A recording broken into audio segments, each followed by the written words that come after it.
George Meade was born in Cadiz, Spain on the last day of 1814. He came from a line of wealthy merchants, and his father Richard prospered, facilitating trade between America and Spain. However, the Meade family's fortunes changed when his father supported Spain against France in the Peninsular War. In 1817, the family was forced to return to Philadelphia. In 1831, the young Meade entered West Point. His years there were unhappy, as he had little interest in military studies, and he accumulated 160 demerits while he attended the academy. After graduation, he served the Army as a surveyor on Long Island and saw his first action in the Second Seminole War. Disenchanted with the Army, he resigned his commission in 1836, and he returned to Florida, where he worked in a civilian position as a railroad surveyor for the Army Corps of Topographical Engineers.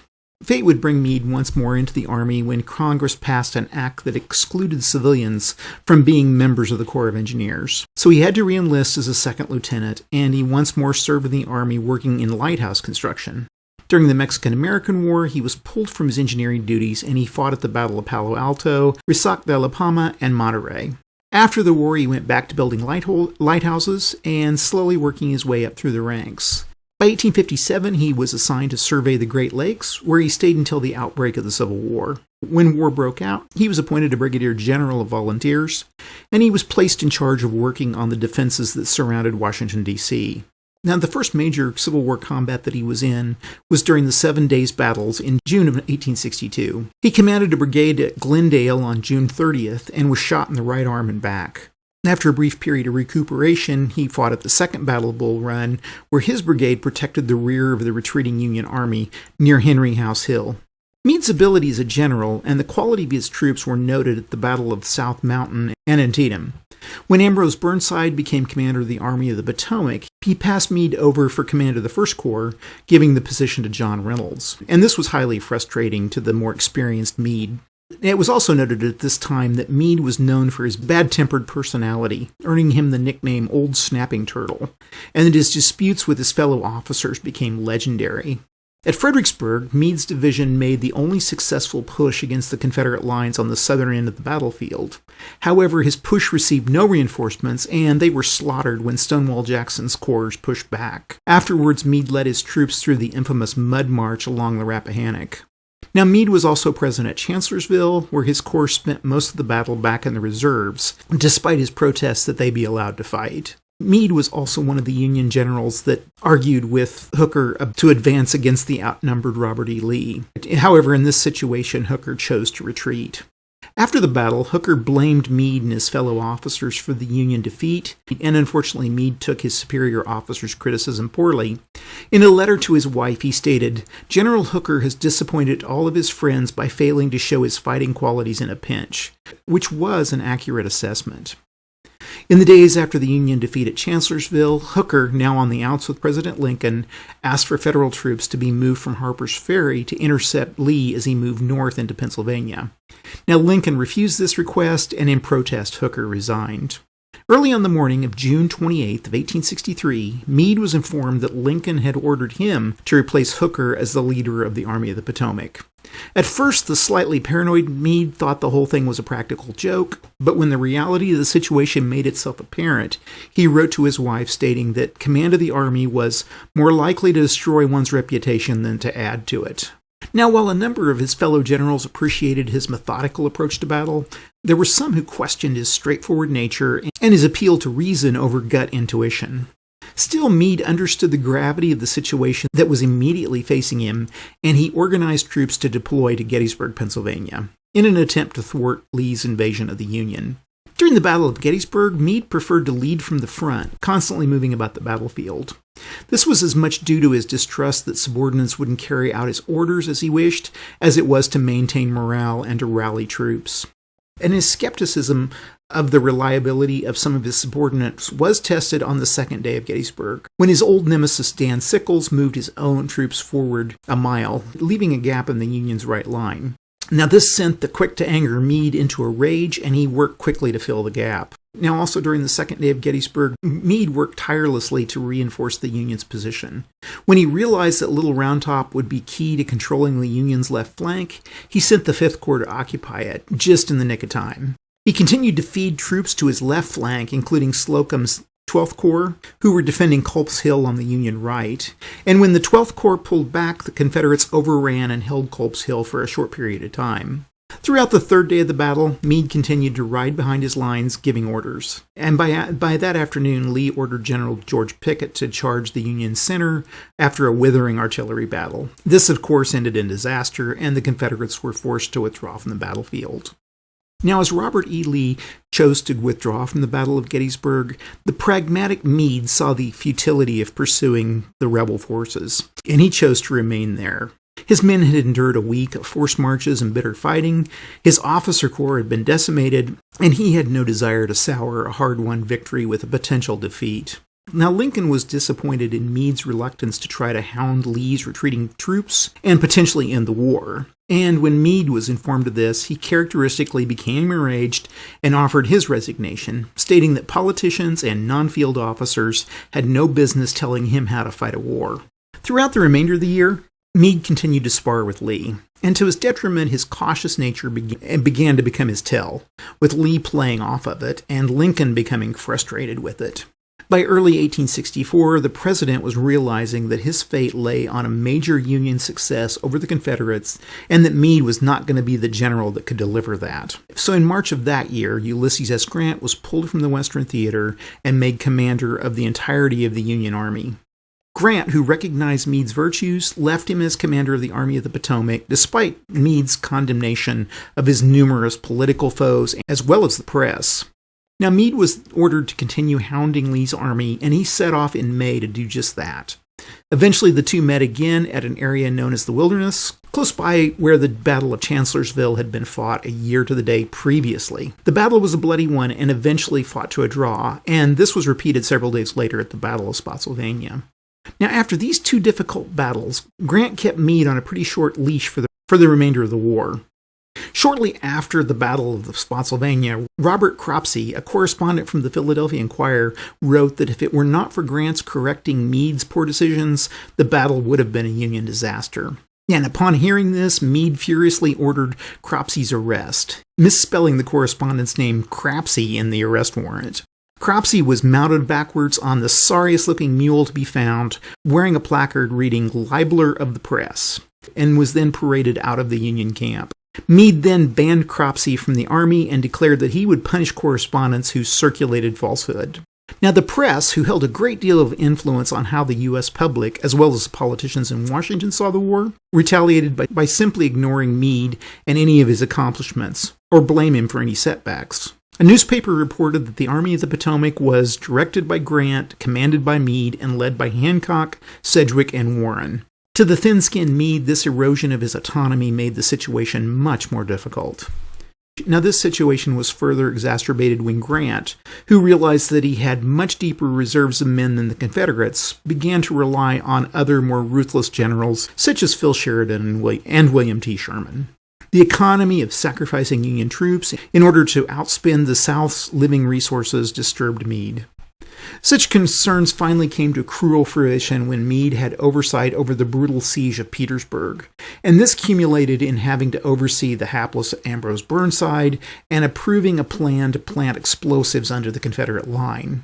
Now, the whole plan fell apart, and the resulting Battle of the Crater left nearly 4,000 Union soldiers dead and dying in just a matter of minutes. Now, the war ended the following April, and Meade was not invited to Lee's surrender at Appomattox Courthouse, with Grant and Meade's old rival Phil Sheridan attending instead. This week we've got Gettysburg 150. It came out in 2013, and it was published by Worthington Games, and like many of the games from Worthington, its designers were Grant and Mike Wiley. Now, the scale of the map in this game is approximately 400 yards to the hex, and the terrain depicted on the game board affects movement, combat, morale, and line of sight. The Union Army is represented by the blue counters, and the Confederate Army is represented by these gray counters. The scale of the units in the game are division level for the Union and half divisions for the Confederates. Now, printed on each counter is a graphic icon that shows the type of unit it is, and also on the counter is the unit's morale points, or MP. And each combat unit's MP value is based on the manpower available to that unit as well as that unit's morale. Now, in combat, MP represents a unit's strength, which is the number of hits it can receive, and if this number is in white, it's at full value, and when it's outlined in red, it's in a reduced state. Now, units are flipped over and replaced to show losses and gains in morale points. For example, a 3 MP infantry unit would be replaced with its 2 MP counter after the first hit, and that would be flipped over to its 1 MP side for the next hit. If this unit received one more hit, it would be removed from the game. Now, morale points can be modified by terrain, leaders, and speciality of the unit. Now, the game turn sequence in this game is pretty simple. The Confederate player rolls a die, and they determine how many random action points to add to their base action point value for that turn. Then the Confederate player performs actions spending available APs for the turn, and they can do this in any order that they choose. And when they expend action points, they can move, fire, melee, and rally. The Union player then repeats this process. Finally, victory conditions are checked, and the turn markers moved ahead to the next hour. Now, as I said before, each player is given a base number of command action points, and these are based on specific scenarios. Now, these base points are combined with a d6 die roll to get the number of usable action points for that turn. An AP in a turn cannot be saved for a future turn. Now, action points allow each side to first move, and infantry, cavalry, and artillery units can move up to their movement allowance at the cost of 1 AP for each unit moving. And for 0 APs, a leader can move, and this means all leaders are eligible to move once every turn at no cost. AP can also be spent on fire combat. Infantry, cavalry, and artillery units can conduct fire combat at units within range and line of sight for 1 AP per unit firing. It can be spent for melee, and infantry or cavalry can conduct melee against adjacent enemy units for 2 AP per meleeing unit. And finally, AP can be spent for rallies. Leaders can spend an action point and attempt to rally a reduced infantry or cavalry unit. Each unit that's picked to perform actions has to complete its actions before another unit starts to perform another action. And once a unit's been activated and completed its allowed actions, it can't be activated again or rallied until the next turn. So basically, you can use an action point only once per turn on a unit. Use the game turn track on the game board to keep track of AP expended during a turn. And as units perform actions, move their AP marker down the appropriate number of spaces. And when a marker reaches 0, that current player's turn is over, though the other player can continue to spend action points. Now, each unit type has a set movement allowance that is used per activation, and this movement allowance can be modified by terrain. And when an infantry or artillery is activated, they have 2 movement points, and when a cavalry is activated, they have 3 movement points. Now, as I mentioned before, leaders also have 3 movement points per turn, and they can move once a turn without the expenditure of any activation points. Now, units can move double their normal movement allowance if they do not begin, end, or at any point during their activation move next to an enemy unit. They can triple their normal movement allowance if their entire move begins, end, and is along a road, and during their activation they don't move next to an enemy unit. Now, movement is conducted 1 hex at a time, and it's from hex to adjacent hex, and you basically expend the unit's movement allowance for each hex entered based on the terrain cost of that particular hex. Now, multiple terrain effects in the same hex are not cumulative to movement or to combat. Stacking's real simple. No more than 1 infantry or cavalry plus 1 artillery can ever be in a hex at any one time. Now, any number of leaders can stack in a hex. Now, stacking limits do apply to moving through friendly units as well as retreats, so you've got to be careful that you don't overstack these units. Now, if a unit moves into a hex that contains an opposing leader, that leader's simply moved to the nearest friendly hex. There's 2 types of combat in this game, fire and melee. And to conduct fire combat, a player expends an action point, and then they determine the range on the combat results table to arrive at a hit number. Now, infantry then roll 3 die, artillery 2, and cavalry 1. And note that the number of dice rolled is modified by the terrain that the defender is in. Now, if the dice roll is greater than or equal to the hit number, the defender takes a hit, with each hit being subtracted from the unit's current MP value. Let's take an example of an artillery unit firing at 2 hexes at a target in clear terrain. They roll 2 die, and for each 6 rolled on the die, the target unit is hit. And at a range of 3 hexes, the artillery would roll 1 die. Only a 6 being rolled would cause a hit. Now, when the target unit is hit, you reduce the MP value of that unit by flipping or replacing it to the lower MP value to reflect the number of hits.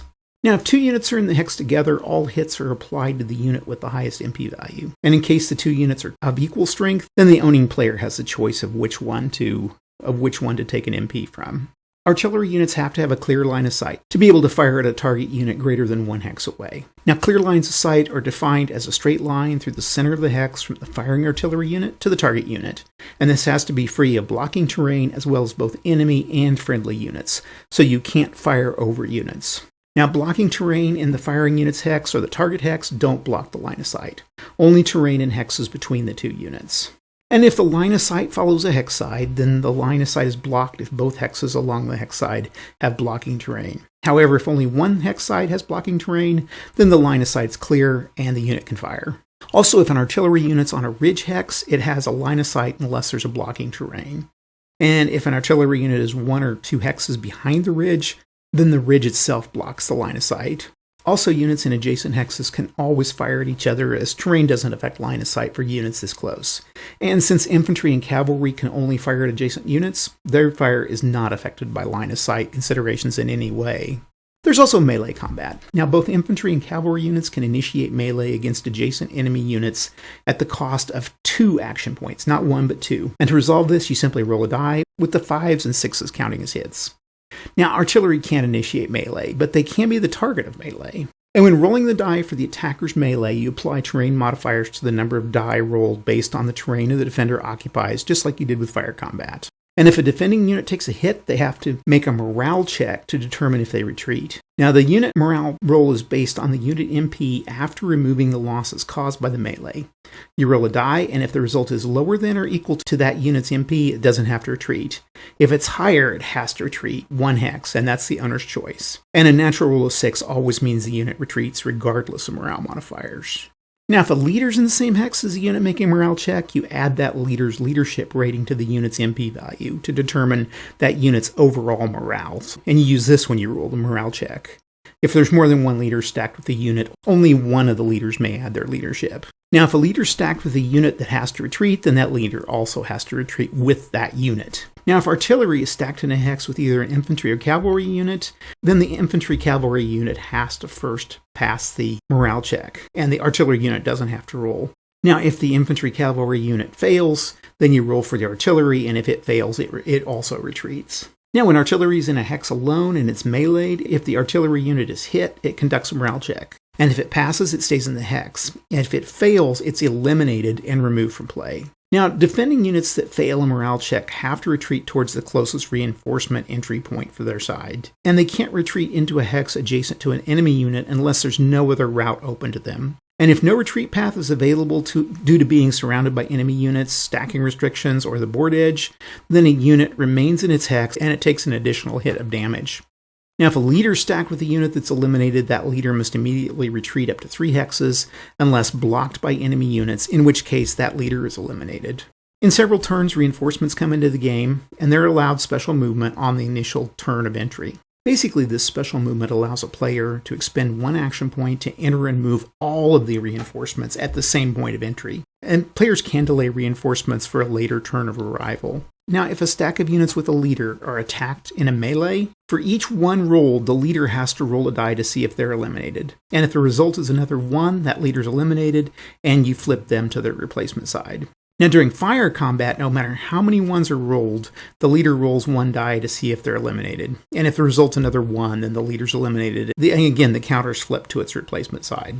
Now, a leader eliminated in combat reduces that side's base AP by 1 for the remainder of the game, and this effect can be cumulative if several leaders are killed. Now, the 2 army leaders, that is Lee and Meade, ignore leader hits in combat. Now, the major function of leaders is to rally units. All units other than artillery that have suffered a reduction due to combat can be rallied. To rally a unit, the unit has to begin and end its turn in the same hex as the leader, and both cannot perform any other action. Also, units being rallied can't be adjacent to an enemy unit. And it costs 1 AP to rally and recover 1 hit, and a unit can only recover 1 hit in a turn. So to rally a unit, the unit rolls 1 die, and if the die rolls equal to or less than the leader's modifier on its counter, then the unit rallies that 1 MP. Of course, no unit can be rallied to higher than its printed MP value. Also, eliminated units can't be rallied. Now, the victory conditions are set in each specific scenario, and they follow the general pattern of 1 VP for each opposing infantry and artillery unit eliminated, and cavalry units are worth 1/2 VP when they're eliminated. Also, 2 VPs for each eliminated leader, as well as victory points for capturing locations in a given scenario. Now, to show that a location has been captured, it has to be that the last player to have a unit in the location before the end of the scenario is the owner of that location. Okay, this is Gettysburg 150, and let's just go ahead and dive right on in. Now, the first thing I like to do every turn is check my order of battle, and since this is July the 1st at 8 a.m., I'm going to have these Confederacy coming in at 11:01. No Union. You can see it's blank, so we'll move those guys into place. And the next thing I'm going to do, Confederates always start, so we roll. And they get 9 action points. Now, in these first few turns, you're not going to use up all your action points because there's just not enough units on the map. So these guys can move 2. They can't move really much further. They could move to 4 if they stayed out of the Union zones of control. But I want to try to push this way along the pike there. So I'm going to move these here. So that cost me. Now, remember that when you bring in reinforcements, you only spend one action point to move them all. So I literally have 8 action points left that I can't use in this turn. And that is it for the Confederacy. Let's flip this to the Union side. Do the same thing. 9 points. And I'm going to stay put here, but I'm going to move him here. So that's a point. Sometimes I get the action points, I forget to take them, so you'll probably notice me doing that. I apologize in advance. 1, 2, 3, 4, 5, 6. Yeah, he can move 6 because he's staying on the road and he's not moving into a zone of control. So that's a point. And I don't see anybody else, so that's literally it for the Union. Okay, we move to the 9 a.m. turn. 9 a.m. comes around, and this time, we've got these 3 guys coming in down here. So let's flip this, and Confederate gets to check for action points. Okay. Going to move into position here. Cross the stream here for 2 points. I can't fight, so that was literally 1, 2, 3 action points I just spent. And nothing else I can do. Flip it over to the Union side. Roll. 9. That's kind of nice. Okay. Now you can fight, rally, do anything in any order that you want. So I'm going to go ahead and move these guys. I'll start to try so I don't forget them. 1, 2, 3, 4, 5, 6. I think I'll move this guy in front and then him here because of the stacking, and then that artillery can stack. So that was my 1 point. My second point is going to be here. And then that's all of the movement I really want. This guy's going to stay put. And Gamble's going to go ahead and fire across the creek here. Now, when you're firing, you don't use less die. So they get 1 die because they're cavalry and they need a 6. And they don't get it. Okay, that was the end of the Union 9 o'clock, so that puts us to 10 o'clock. Okay, check our order of battle. Now at 10 o'clock I got all sorts of guys coming in. So AP Hill's going to come in down here, and then these guys are going to come in at 1918 and 1219. So Howard comes in down here, Harlow comes in down, Barlow comes in here, and Schurz comes in here. Okay.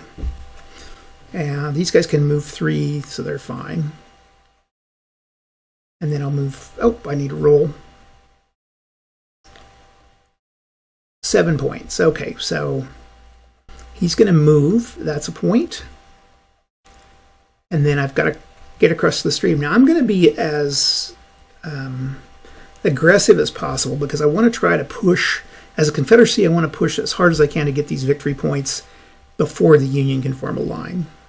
So I'll start with Garnett firing across at Gamble, and that's 2 die, and a 1 and a 6. So that 6 does hit. The 1 would be bad if I had a leader, but I don't. Okay, Heth, I think, and that was our point. And Heth is going to try to go across the stream and melee Gamble. So that's going to be 3 minus 2, 3 minus 1 or 2 die. And I get a 6 and a 6. So not only do they they succeed and eliminate that unit, and then they can move into that vacated hex. Okay, that is it for the Confederates. Union gets to go. I think what I'll do is I'll move into position here.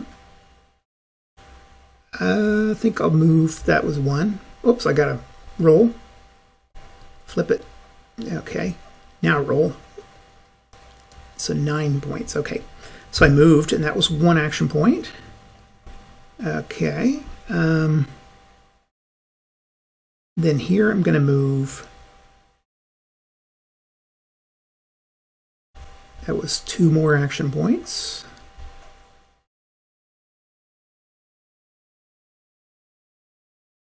There was another action point. Okay, this cost me 1 action point because he's coming on. It costs that either way. 1, 2, 3, 4, 5, 6. Okay. And then down here, I'm going to spend 1 more action point.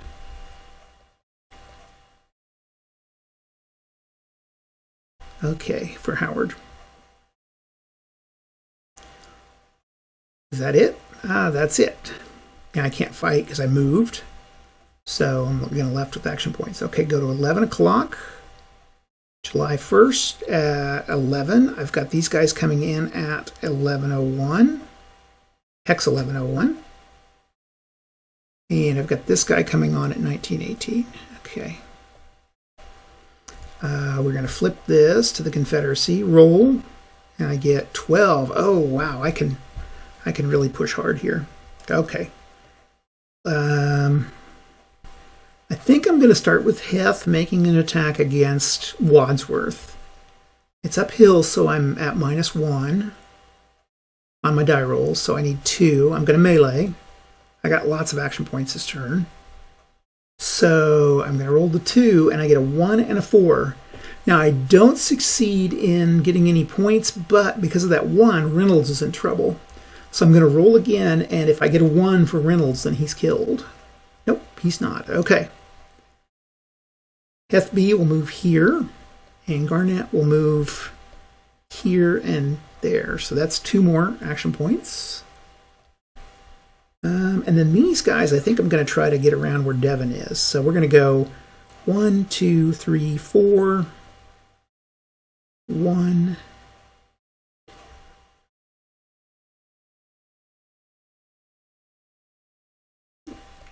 And we'll move him here. Okay, and that was my other one. And that's all the action I can take. Okay. Union gets to go. And rolls for 9. Okay. This is in a good position. Is it that good of a position? He's got 6, so he's in good shape. I think we will use him to...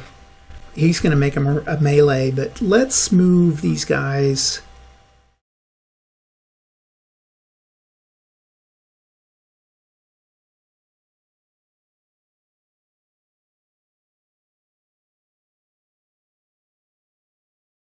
That's 3 points. 1, 2, 3. Okay.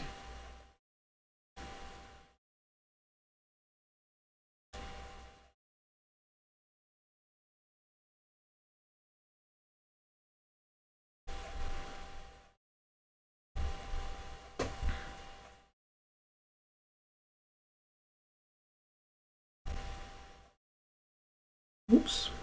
And here I'm going to go ahead and fight Heth B with a melee. So I do a point. And then Heth B makes a morale check and gets a 4, so they fail and move back. And I'm not going to move into that hex. And that ends the Union turn. So we go to noon. Check my order of battle. Nothing comes on. Nobody comes on at noon, so let's go with the Confederacy. 11 action points. Eesh. Okay, move him here. and here, and that's going to be 3 action points here. Move him here for 4, or for 1 action point, and then I'm going to melee here, or first of all I'm going to fire with Garnet, action point, and gets a 6 and a 4, so that's enough to do a damage. And then I'm going to storm the hill with Hethe. So that's, I get 2 die instead of 3. And I got a 5 and a 4, so I did another damage. Now, again, we did get to see if these guys are moved back, so they have a 4 for their morale for Wadsworth, and then a 3 for Reynolds that he's adding. Now, the thing is that's 7, which I could not roll on a d6, but 6s automatically count as a failure. So 3, they're fine. They stay put. And that is the end of the Confederate move to the Union. And they have 6. Not great, but Wainwright will move into position here. And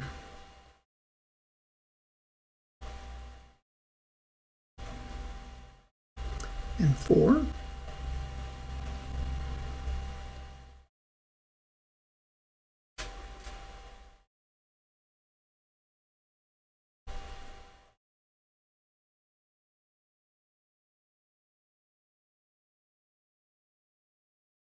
And there. And there. Now it leaves me with 1 action point. I'm going to fire at Heth B here. So 3, 2, 2, nothing. Okay. Well, at least I got a little bit of my line together. There's kind of a gap down here I got to worry about, but that's fine. Okay, we go to 1 p.m. Check our order of battle. And at 1, these guys are coming in at 1901, so they come in here. Flip. And 1. Okay. Question is, do I 2, 4? I think what I'm going to do is, let's start with these guys.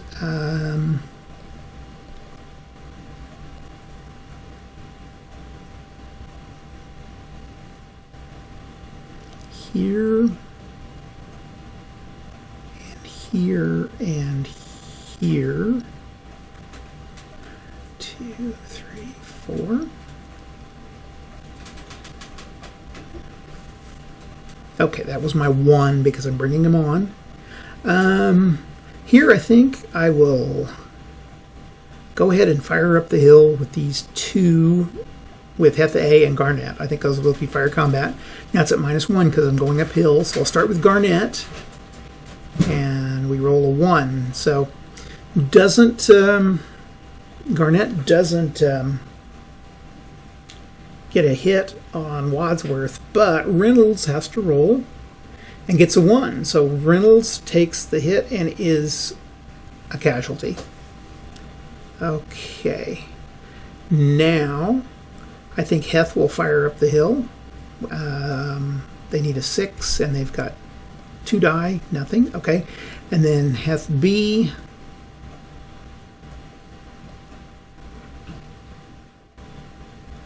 That was 1, 2, and then Heth B for 2 is going to melee. And that's 3. 1, 2, and 4, so that doesn't do anything. Okay, that leaves me these 2 guys down here. I think I'm just going to do some firing. Let's start with Pogue. Firing across the creek. And that's 2 die. So a 1 and a 5. Well, the 5's going to do the elimination. And I'm going to move. I'm going to use a move here. And I can move him across the creek, and that would be it. So, okay. Flip. We roll for 9. Okay. And Union gets to go. Move him in place here for 1.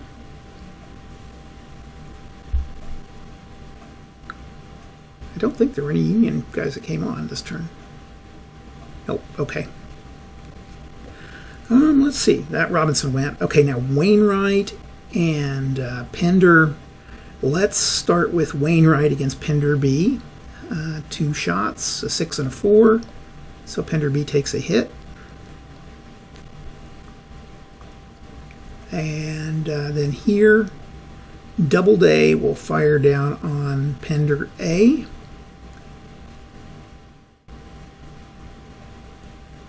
And that's a hit. I gotta get that. And that's going to be a hit here.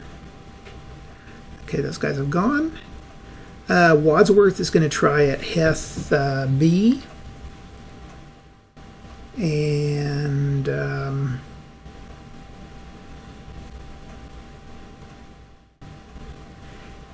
let's do a melee.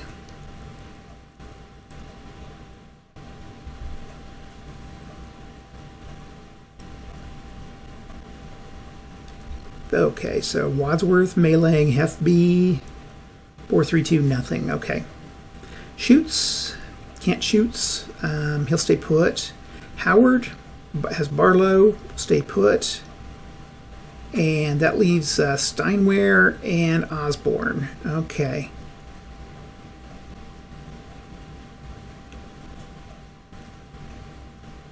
One, two. We'll go here. Is that it? I think that's all I can do. So, yep, that's it. Okay.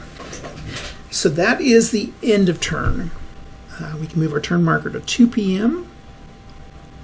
and check our order of battle. Okay, so we have 11:01. Lee is coming in, and at 22:01, Jones, early A and early B are coming in. So move Lee down to 20. So Lee's now on the field. No Union reinforcements. And Confederacy rolls a 10. That's quite a few. I need to push Howard out of place here. I'm going to go ahead and move him here for 1. I'm going to move him. Carter is going to fire. You get 1 die and... Wait, no, that's a -1. I can't make it. Let's see. Artillery would roll normally 2. But it's going to be 1 die and they'll need a 6 at that range. So that's okay. Okay, so we can roll 1 die and get a 6. Nothing. Okay.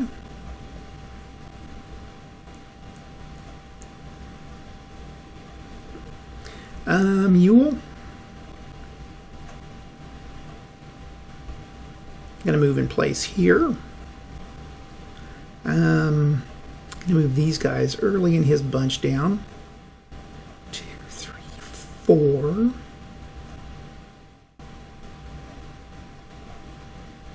Wait, 1, 2, 3.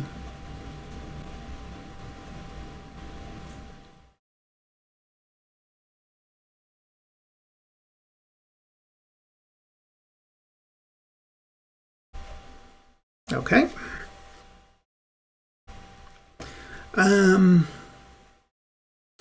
Heth B is going to try to make a melee. And that's a point of damage. And we see if we push Wadsworth back. Nope. Okay. No, wait, that is. The 6 is automatic. Dirt. Okay. So pushes him back, and Heth B moves into place. Hill and Garnett will move in, and he'll move in here. So that's another 2 points. And then I've got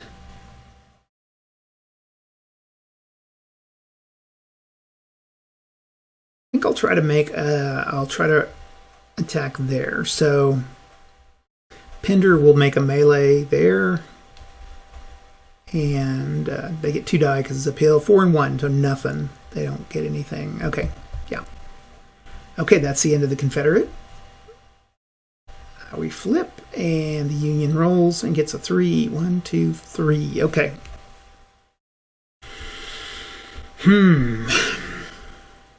Oh, and Lee could have moved. He can move up here. I can move him.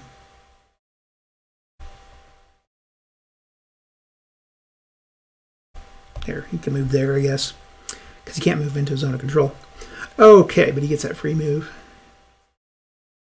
Actually, I don't know. Well, yeah, he can move with the unit. That's right, with Hill. Okay, Union move. Okay, let's start with Barlow, and I'm going to pretty much just try to... I think I'm going to try to just weaken him for now.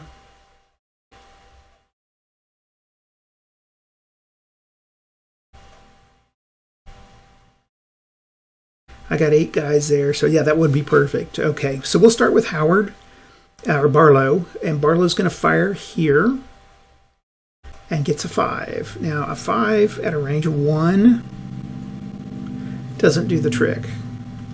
Okay, you need a 6. Here, at a range of 2, nothing, so he's going to stay put. Here, we're going to do Osborne's going to fire first, and Osborne fires 2 die with a 4 and a 5, so that's enough to cause a casualty. At that point, I think Steinwehr is going to melee, and we roll 3 and have 2 hits. So that's enough to eliminate that unit. We're going to have to put him on the closest Ewell. Okay. Wadsworth is going to try to knock these guys back.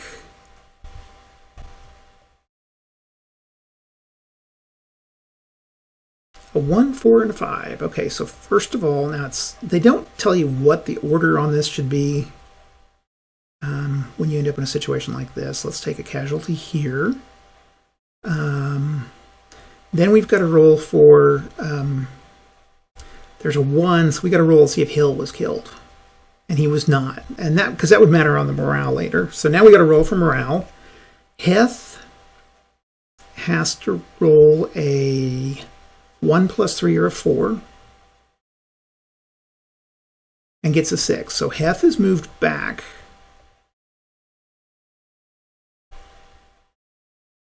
And then Garnett has to roll, and Garnett gets a 5 and gets a 3, so they stay there. They stay put. Okay. Now Robinson is going to fire down the hill at Heth A.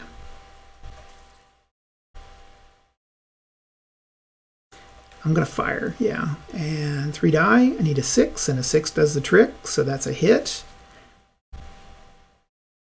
And then Doubleday is going to fire at Pender A, and gets a hit. And Wainwright is going to fire at Pender B. This is my last shot, and gets a hit. So bad hour for the South. They just kind of, although you didn't eliminate a lot of units, it did kind of weaken them pretty severely across the line. So, okay, we go to 3 p.m. Check our order of battle. Nothing happening. Nothing happened till 5. So, okay. So the Confederacy goes with a 12. Well, they got a lot of points a hit.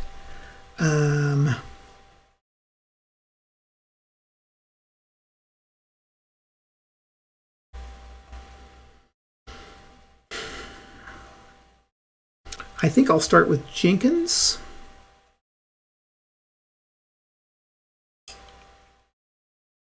And I need to get these guys out of Gettysburg, so I'm going to start with Jenkins.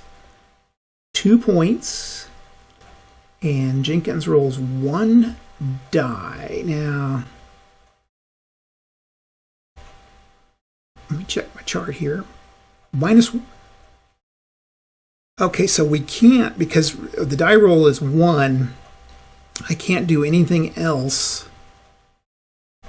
So I can't charge into town because that would be 0 die. So the only thing I can do is fire, which is okay. So we'll fire 1 die, need a 6, and to get a 1. Okay. Here, going to push these guys forward for 2. Here, going to push him forward for 1, and this guy for 2. Okay. Here, I'm going to fire at Wadsworth. I get a 1 and a 4, so nothing. Going to move Heth B into place. That was 2, okay. Heth A is going to attempt to charge up the hill. Actually, I'll try with Heth A. I'll try to charge up the hill and melee. So that's going to be 2 die with a 5 and a 1. So he takes a hit. And then we roll to see if Robinson is pushed back. 2. Okay, he makes it. Pender A is going to fire at Robinson for a -1. That's or 2 die. A 1 and a 6. So yeah, that's a hit. Okay, and then Pender B is going to fire up here at these guys. Nothing, and then Pogue is going to move into place, and that would be the end of my action. What the heck is going on? Oh, Lee's over here. Okay, I'm going to move Lee. Yeah, that's fine. Okay. We go to the Union. 6 points. Okay.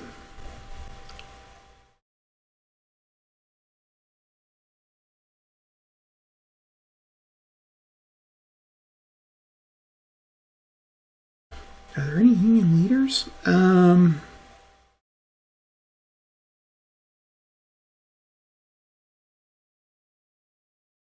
to move him. I'll tell you what I'm going to do is I'm going to move Wadsworth 1, 2. There's Wadsworth there. Going to move Steinware here. And Osborne for 2. Howard's going to go 1, 2, 3, 4. Howard is the only leader I've got in here. Okay. Now, Barlow's going to fire out at Jenkins. Gets a 1, 1, and 6, so eliminates Jenkins. And Schurz.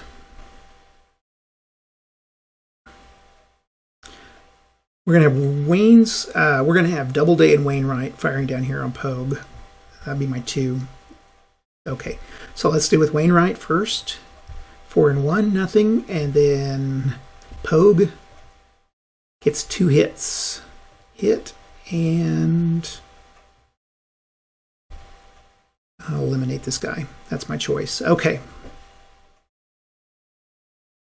And that was the end of the Union. Okay, we got a 4 p.m. Flip, and Confederacy gets 9 points. Got to push these guys out. Try to push here.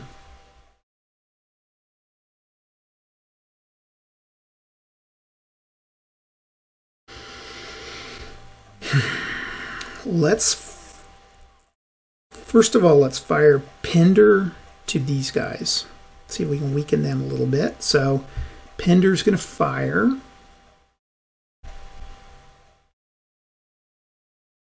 That's up a hill. oops, 2, 5 and 2. So fire doesn't do it. Okay. Pender B is going to then try to assault them.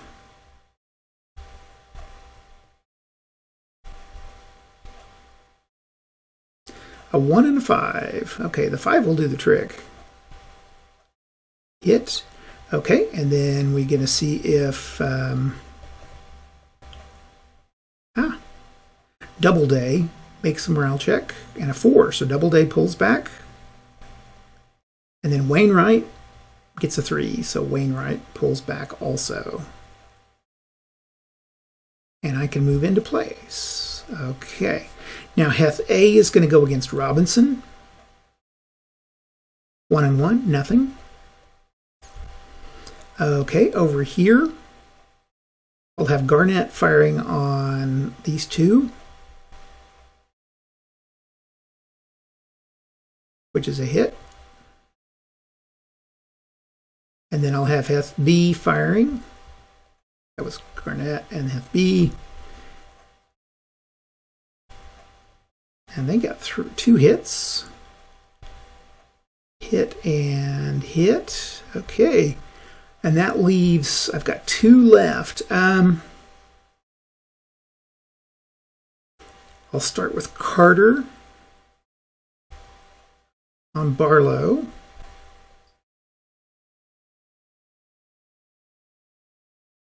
He's got 1 dice. He needs a 5 or 6, so that's a hit. And then Jones. Oh, this guy is, he's stacked. I'm not stacked right. Jones will fire on Barlow. And that's 1 die with a 1, so nothing there. Okay. Hopefully you guys are kind of following this. I hope so. Okay. Oh, not good for the Union. Let's start with Wainwright and Doubleday. Let's start with Wainwright firing. He's got normally 2, but he's got a 1. Needs a 5 or 6, nothing. Okay. And then I'm going to have Doubleday attack that position. So 2, and gets 2 die and gets a 2 and 4, nothing. Robinson will then attack. We'll try to melee. 2, 4, and 6. So that's a eliminate unit. He'll stay in place. And did that count my 2? I had like 6, so I had 1 and then 1, 2. So no, I did not. 1, 2. That leaves me with 1 more. Barlow against these guys. Nothing. Okay, and that would be it. We go to 5 p.m. Order of battle. 11:01. These guys come in here. And then Geary's coming in. I'm up at the top. I live next to Geary County. It's right next to us here. So, if I remember right, Geary County was named after a Confederate guy originally. Like, I forget the guy's name. Like, it was like Johnson or something like that. I don't know. It wasn't Johnson, but something like that. So, okay, flip. 5 and 6 is 11. Okay, lots of the Confederacy might just do it.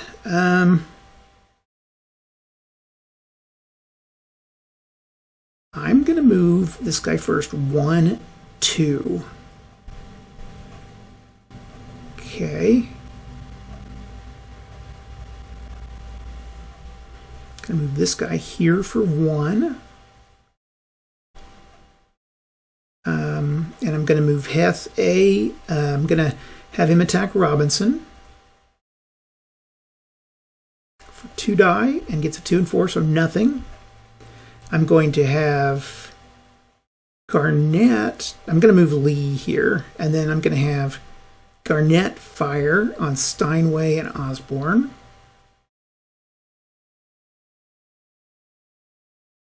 So I'll have Osborne take the hit.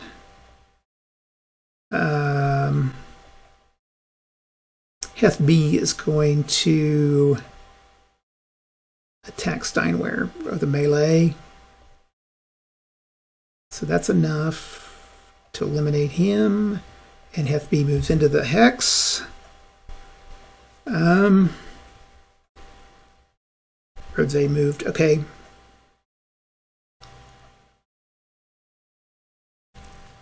Jones and Early are going to attack. I'm going to have Jones and Early attack Schutz. So we'll start with Jones. That's 1 die. And firing Early is going to be 2 die. And, 2 hits.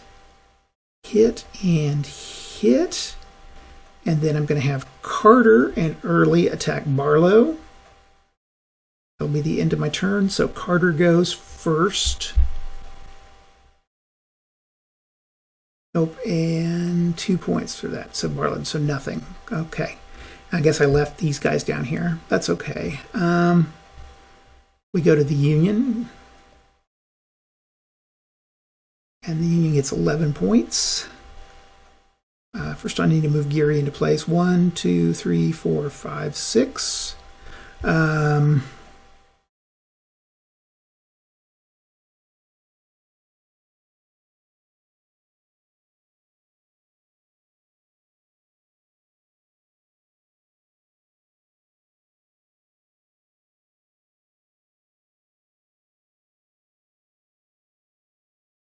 Howard's going to move. Let's see.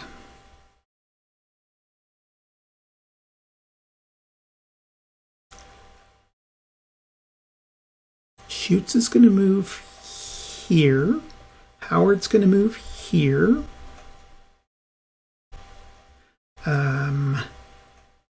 Wordsworth's going to move up here.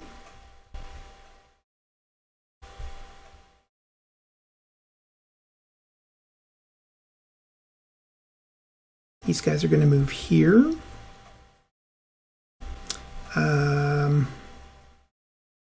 Then Robinson is going to melee here. That's 2 more. And that's 2 points. Hit, and see if they sent back. 3, they're fine. Okay. Let's see, those guys have moved, those guys have moved. And then finally that leaves Barlow. Melee here. For a point. Oops.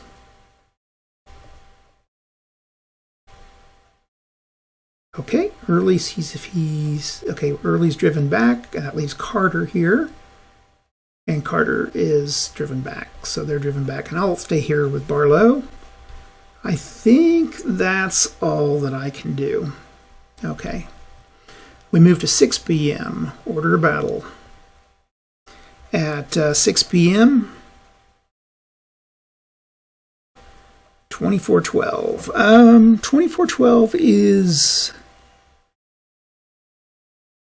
2412. There it is. Okay, Slocum, Williams, and Muhlenberg. Muhlenberg, Williams, and Slocum come in here. And then Sickles and Burney come in at 1219. Down here. Okay. Got a microphone in the way, so I'm trying to look around that. And then 1101, Johnson and these guys will come in. Okay. We flip this guy. Roll. 10 points.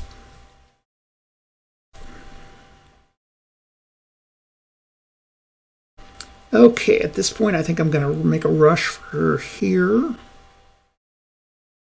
1, 2, 3, 4.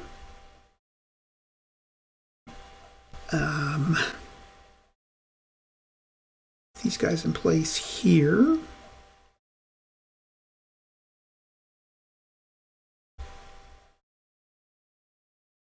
I'm going to move back here.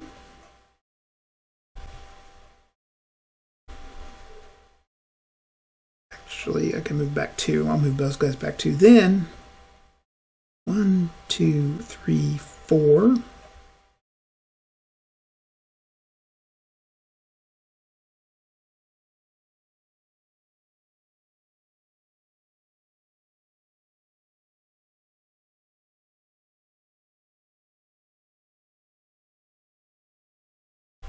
That was 1 point. Okay, I moved him already. FB can fight.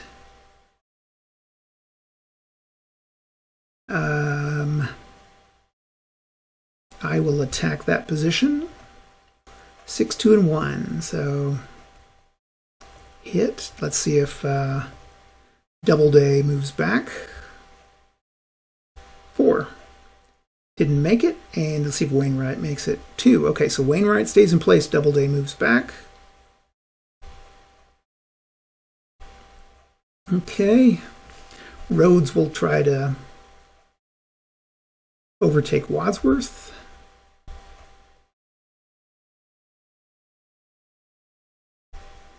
He's in town. Nothing. Okay. Jones will fire on Barlow. That's a hit. And Early is going to take off. Let's see. 1, 2, 3, 4.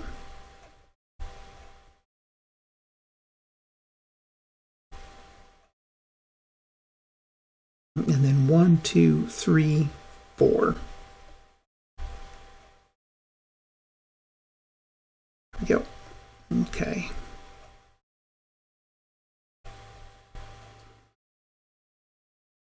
Okay, so we've got the potential of Pender A down there. We've also got Early. We need to dislodge here quickly. Okay, flip. Hope for a good roll. Nope, that's not what we wanted. Okay, at this point, Howard is going to rally Shirts. Oops.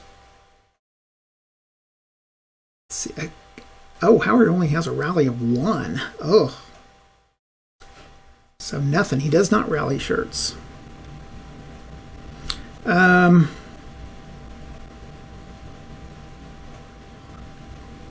Oh, that guy started in a zone of control. He can't. He has to go 1, 2. That's all the further he could have gone because he started in a zone of control. So, okay. I think poor Wainwright. I think he's going to be left alone down here. So Wainwright's going to try to attack Hef B.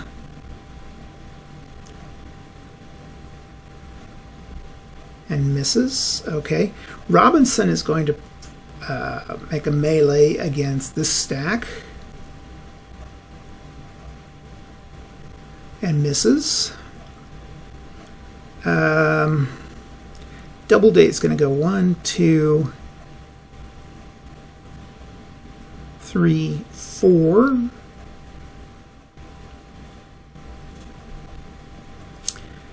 And this stack, okay, forgot these guys, okay. 1, 2, 3, 4, 5. That's all the further they can go.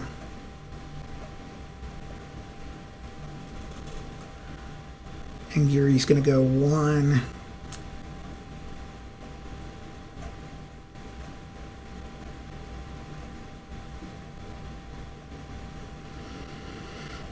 To cut those guys off. That was it. So that's, oh, this, yeah, that's all. I forgot these guys down here. That's okay. Okay, and that's the Union. So we go to 7 p.m. Check our order of battle. At 7 p.m., these guys come in on 1219.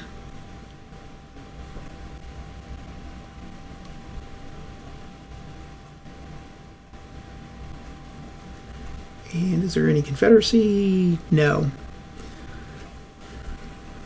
Okay. Confederates get to go first. They flip, and they get a 6. Okay.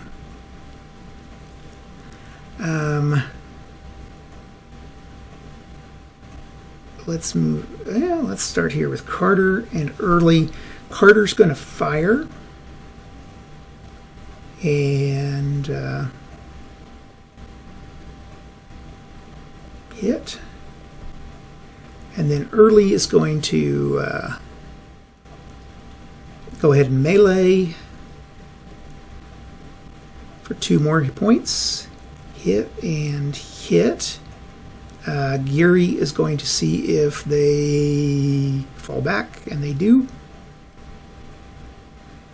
Okay, and then Early here is going to go 1, 2. Going to pin those guys down.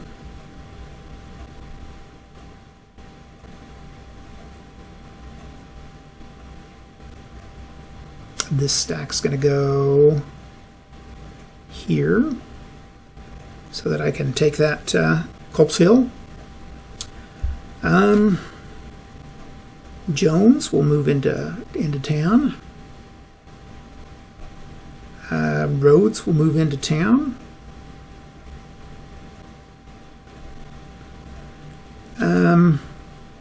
Hethby is going to try to take Wainwright. And that's enough.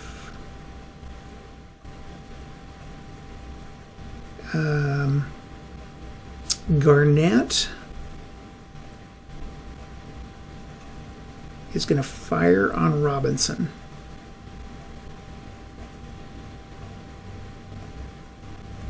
And nothing. Okay.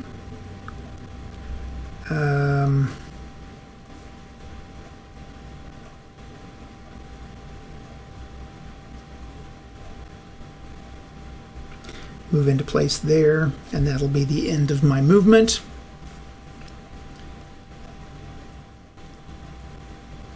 Union gets 2 points. Well,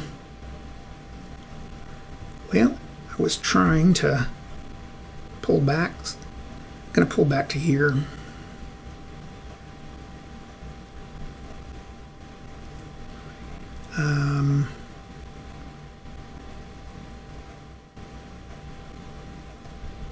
Pull back.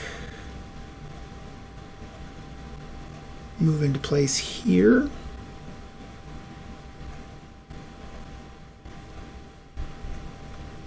And let's see what I've got over here. Okay, this is 1 point. This is going to open up for me.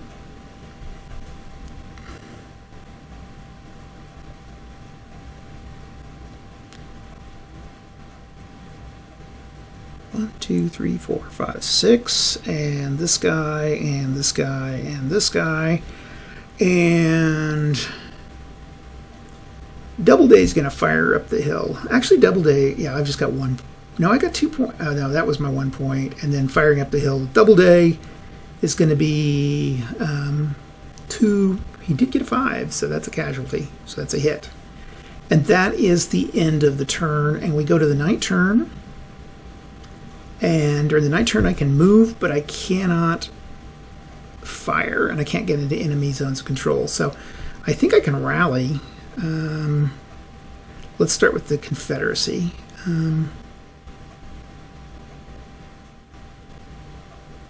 I'll move into place here, here.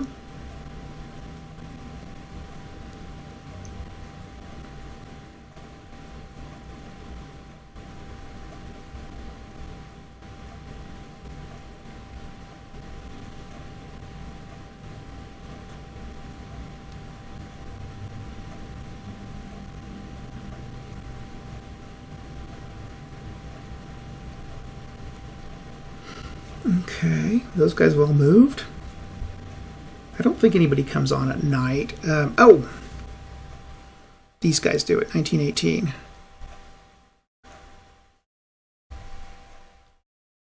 Okay, that was Confederate night movement, and now the Union night movement. Move back here.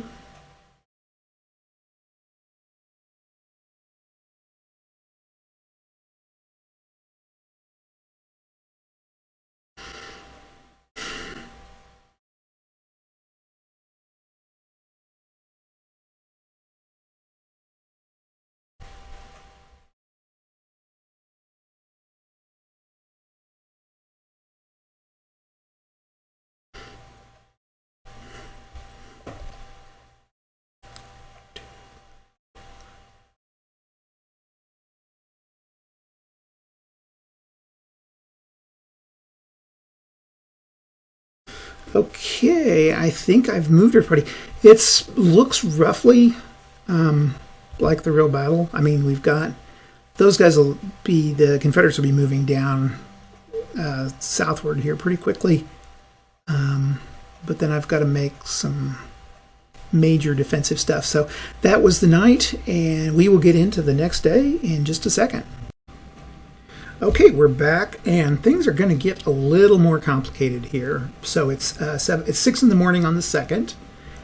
We are going to roll for the Confederacy, and they're at 11 points. So they've got quite a bit to move. And I got to move this guy. He was back here. I was just messing around before I got on here. So this guy's going to move into this position here for 2 points. Basically, I want to move as many guys as possible. Heth and Lee, I'm going to move them forward here 1. No, I'm going to stay put. There's no reason to really move those guys. And Hill, I want to get him with Heth B here.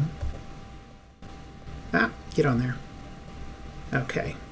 Now, Latimer. That's as far as I'm going to go there with those 2. We're going to move Garnett here. I'm going to move Johnson here. I don't want to make just a wild charge, but I do want to continue to keep those guys.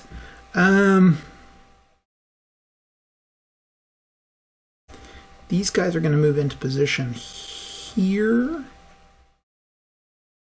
And I think I'm going to charge, or I'm going to attack melee with Early against Geary here. So nothing. Rhodes here. And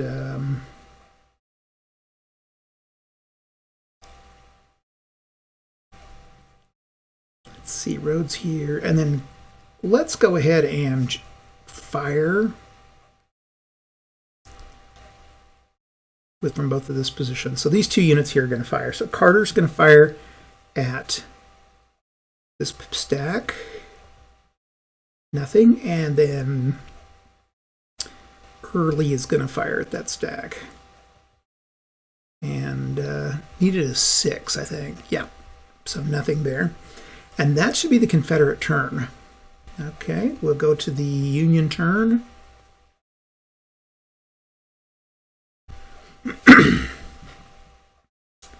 So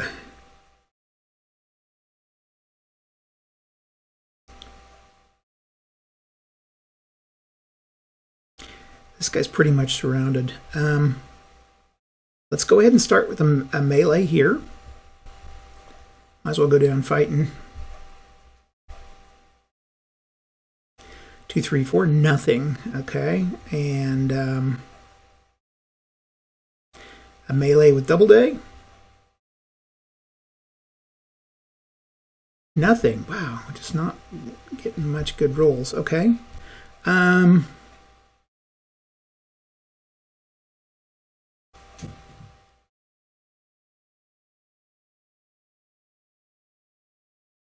Sickles will move these guys. There's 2 of them here. And then we will move Here, I think I'll melee against Rhodes. Oh. Actually, I think I'll go ahead and fire at Carter up here. Let's fire and then melee. So that'll be 3. That'll be it for it. So let's start with firing. And that's going to be 1 die with a 5, which is enough to do some damage. Is that all that's in there? Oh. Delete him. Okay.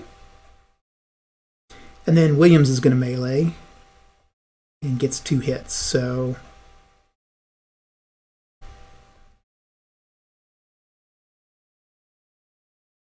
that'll go back to the Union. Okay, that's it. We go to the 7 a.m. round. I don't think anybody's coming in yet. Nope, not till 8. Okay. And we'll start with, we got to roll for, I keep saying roll for initiative. 5 and so that's 11. Okay. Get a sip of coffee there. We need to find the weaknesses. First of all, I'm going to rally. So Lee's going to rally this guy. Gets a 4, so he rallies. Hill is going to rally this guy. Gets a 3, so he rallies. That was 2 points. Okay. Early and Jones are going to do we're going to do this again. We're going to do I think we'll fire first. So it's 1 misses, and then we'll try to melee. And a melee is 2. And let's see, so we got 2, 6, and 2. Okay, that's enough to eliminate that unit, and Jones and Ewell will move up the hill. Oops, not Jones, Early. So they were successful. Down here, I'm going to send Anderson and Lane. So let's start with Lane, and that's enough to eliminate him. Okay. That leaves Anderson free to move. 1. Well, he can't really go very far. 1, 2. 1, 2, 3. Hold on. 1, 2, 3. That's okay. There we go. This Anderson will go 1, 2, 3, 4. I think Johnson will move into Sickles here. Got 1 more.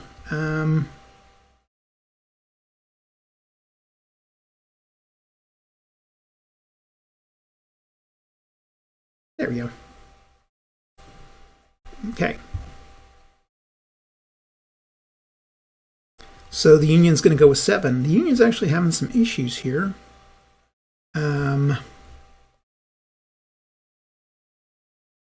There's 1.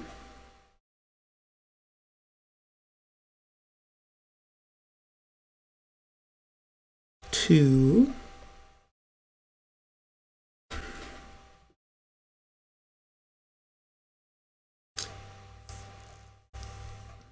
3.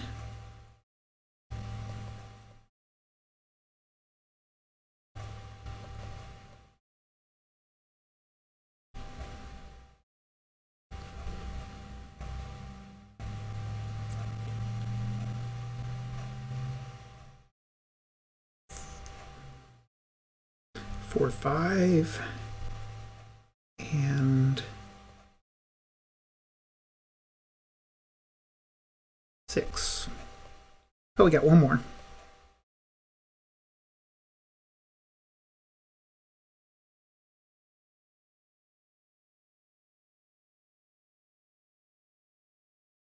There we go. Okay, and that's it for the Union move. Okay, we can go to 8 a.m. and now at 8 o'clock, hex 1101, we get a bunch of new guys. Okay. Flip, and we roll, and oh gosh. Confederacy gets to go. First of all, I think I'll start with Lee is going to rally this guy. Hill is going to try to rally and fail this guy.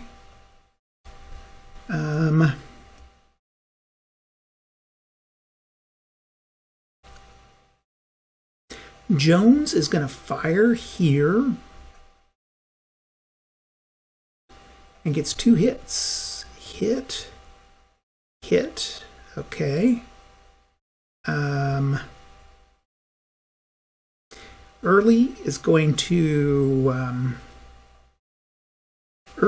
try to overrun or melee and gets a hit. And then these guys, they're going to have to get a 3 or better. Oh, or 3 or less. They don't. And so now this guy was by himself, this artillery unit, so he is now a casualty. He's eliminated. And we'll move Slocum over here.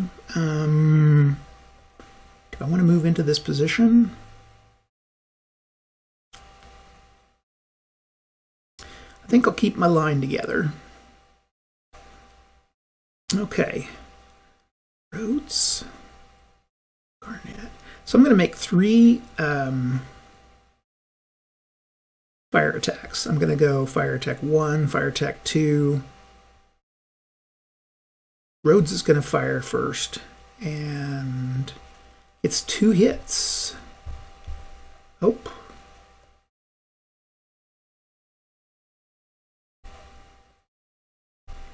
Then we'll go with Johnson. We'll fire for both of those guys. Or no, we'll do a fire and a melee. Okay, so we'll do that fire melee pattern. And let's start with the fire. 6 and 2, okay.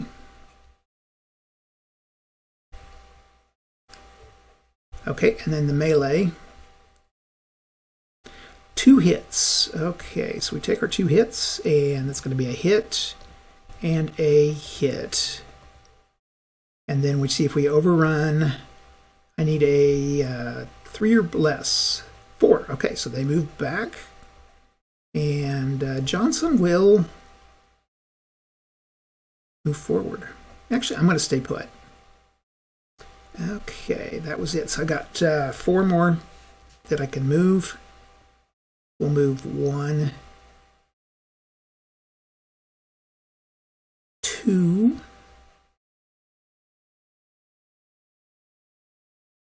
there's 2.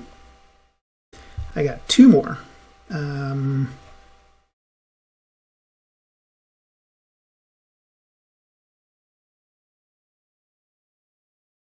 Let's see where I want to go.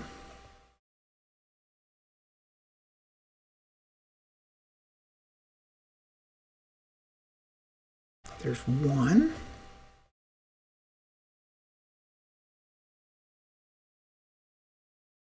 And 2.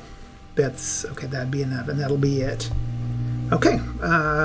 Confederacy's gone. The Union's not looking great here.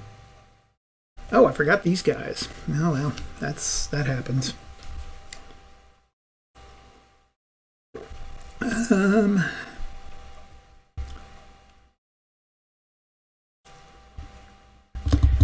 Union's going to try to move.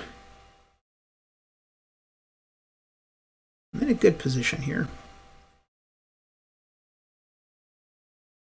Move there.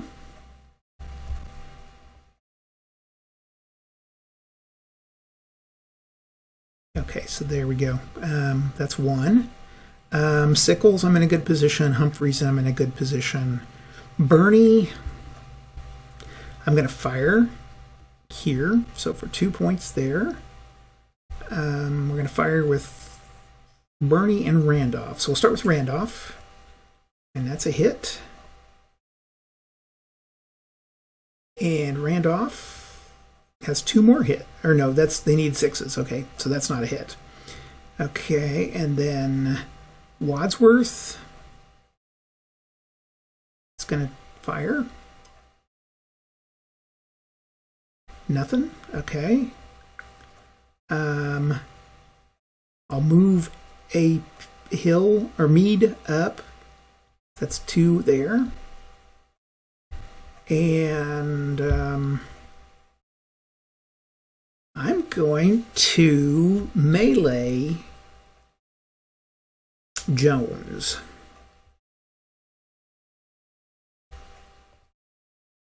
Okay, 2 hits. So first of all, we take our hits and we do a hit and a hit that eliminates him. And then I see if Jones or if Ewell got killed. Nope. So he's going to go the nearest unit. And I'm going to move here. Yeah, I can. So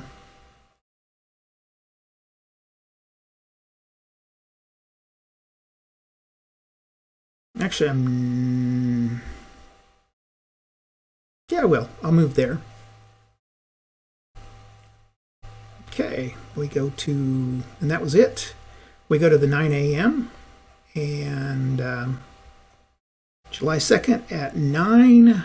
These guys come in on 1918. Clear down here. Okay, go with a flip, roll. 6. Okay. Now's my chance to do. So Hill does not get the rally. Lee, hold on. Let's do this again. Actually, I had this wrong. So you need a 5 to rally. He rallies. Okay. I was thinking, nope. I don't just check the just the leadership. I have to do the leader and the. No, I just do the leadership. That's right. It is right. It is a leader. So he does a hit. He did not rally. Okay. Here, Lee, I needed a 5, and I got it. So he rallies. He's at full strength. They can't move. So that was 2. Okay. Now let's move down the line. Early's in bad shape here. So we're going to try to get Williams rooted out here. So Early is going to fight down the slope at Williams and do a melee. So gets a hit. And they need a 3 or less, which they get, so they keep their position. Okay, Rhodes will do the same thing. It's a 2, 2, and 6, and that eliminates him, and Slocum moves to a close by. I'll just move him there. Okay,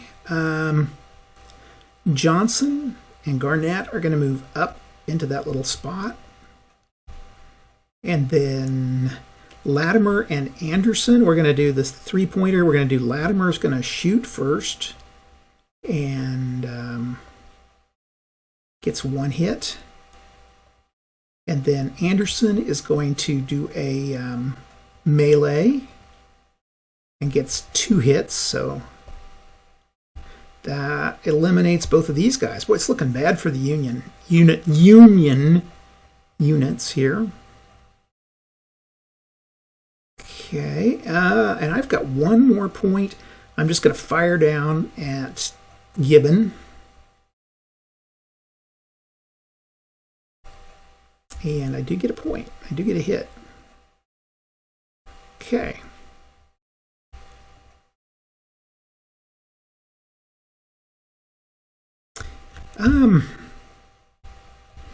And I've still neglected those guys. Okay, first thing I'm going to do is bring some more in. So 1, 3, 4, 5, 6. And, oh, these are artillery. They don't stack with each other, so. Okay, as the Union...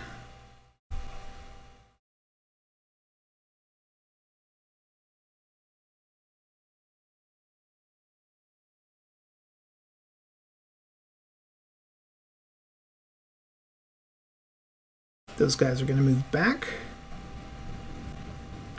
And Slocum's going to move into place.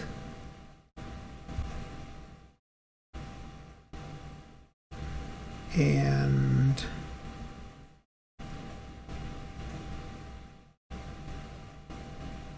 I forgot those guys. Okay.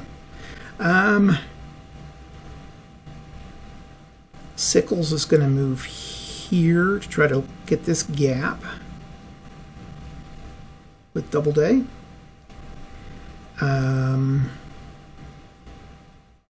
Humphreys will stay put, and then Hancock is going to do a assault on Lane, and does it. Okay, so Lane's eliminated. Oh, yeah, both Pender and Lane are.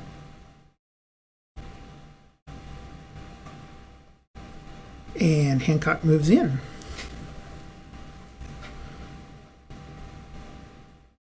I think that was it. I think that was actually one more guy there. So, okie doke. We move to 10 o'clock. Check our order of battle. At 10, 24-12, Sykes, Barnes, and Martin. And just so we don't forget these guys, let's move.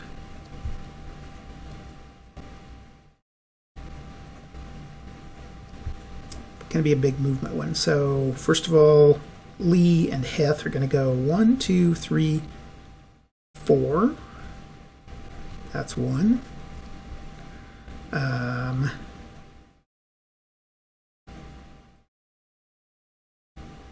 Hill is going to try to do it again. Doesn't. Ewell will go 1, 2, 3, 4. Take that place. These guys are going to go 1, 2, 3, 4, 5, 6. Hood, Durr, Durr, Durr, and Durr, and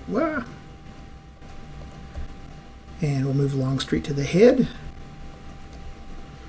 Okay, those guys have gone now. Time to take some. Heth's moved. Okay, let's move down here. Let's start here with Anderson is going to attack here with a melee.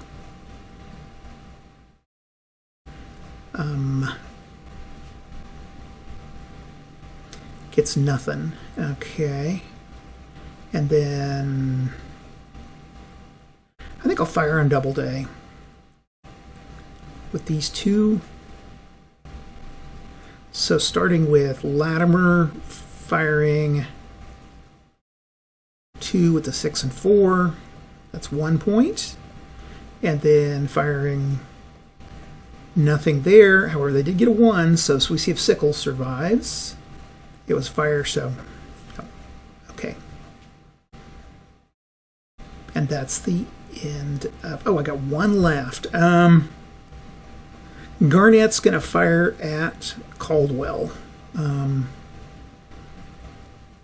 and a 6. Okay, so Caldwell takes a hit, and Slocum gets a 6, so Slocum survives. Okay, we go to.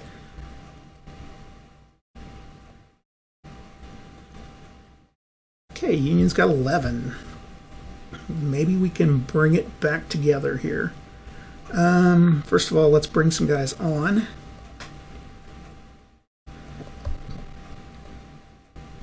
Oops, those guys can stay together. That's 1. Then these guys. 4.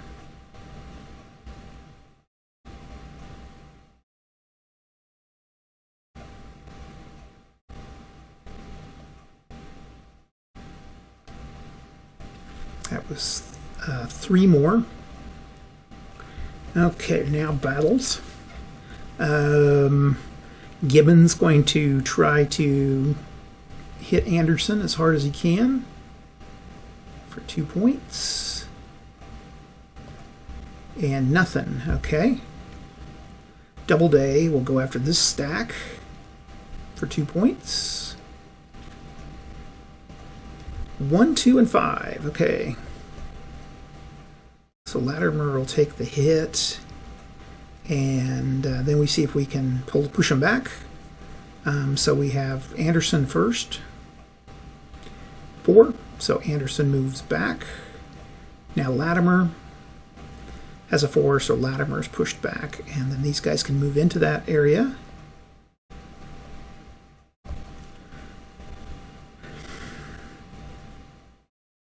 Okay, right here we'll do the same thing.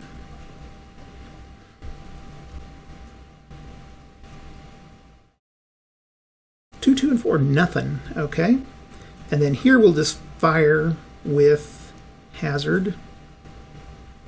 2 hits. Hit and hit. Okay, and that ends the Union. It's 11 o'clock. At 11, hex 2412 goes in here.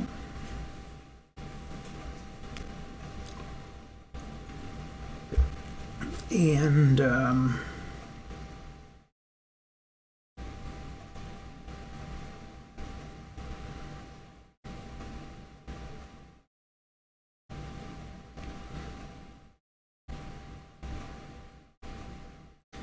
let's see, roll for the Confederacy.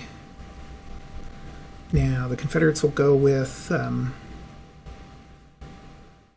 let's see what we're going to do. I think I'm going to move 2. He's going to move out. And Hill is going to move in. Lee, I'm going to move him here and him here. That's 2. Okay. We'll move him here. That's 3. Anderson's going to melee. That's 2 points. Hit, and we'll see if Hancock makes it.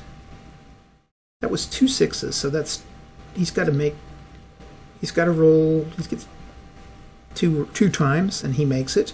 And then we see if they're pushed back, and they have 5. So they make it. Okay. That was our melee. Johnson's going to fire. And Slocum may take a hit. Nope. Okay, and then or Garnett fired. Johnson will then try to melee. A 3, 6, and 3, so that's a hit they take. And then we roll to see if they're moved back. And what's our total? 3 points. Okay, 6, so it automatically moves back. Do I want to take it? No, I'm fine. Okay, I've got 3 points left. I think Early will fight against here. Let's melee again. Ooh, 3 5s. Hit. And hit. And hit. Okay, and then total of 7, or let's see if they get a 6. Okay, so they don't. I've got 1 more that can move.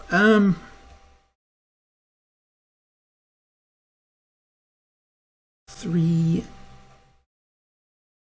Let's see. 1, 2, 1, 2, 3, 4, 5. That's all the further I can go. Okay. We roll for the Union.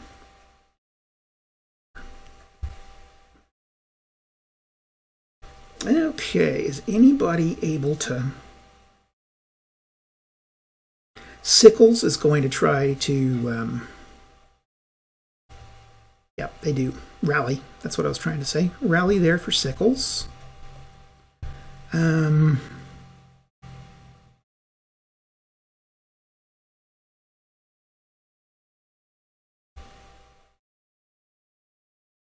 Two more there.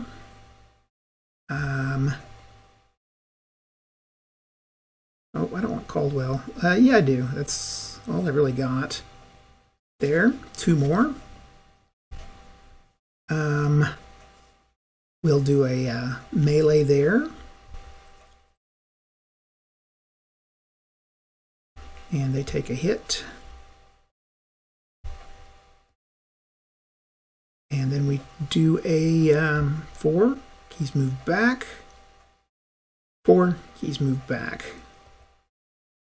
And I will take that point. Okay.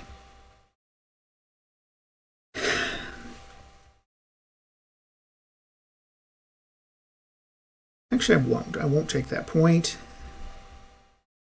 I've got 2 more, and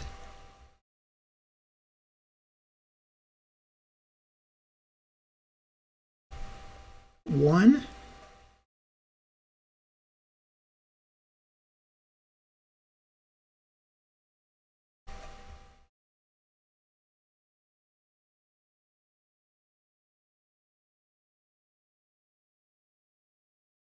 Two. I think that'll be it. Yeah, that'll, I think, put me out. Okay. Goes to 12 o'clock. July 2nd at noon. Nothing.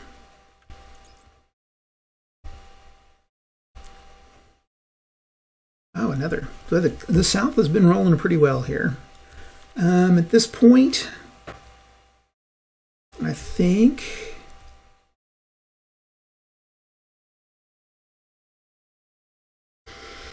we'll start with Lee trying to salvage this guy.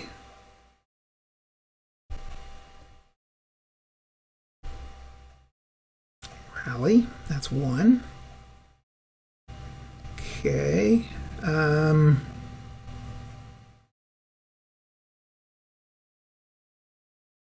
Longstreet and his buddies are going to move in here.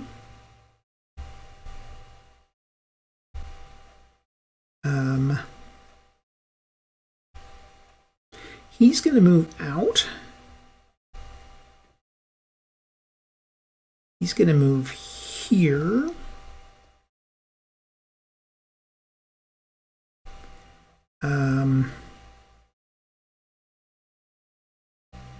Hill's going to move here. Latimer's going to move here.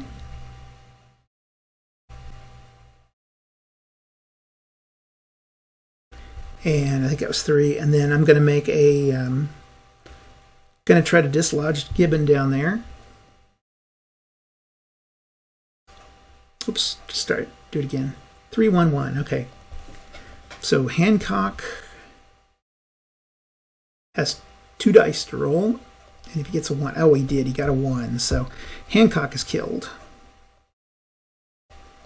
Okay. We go with the Union.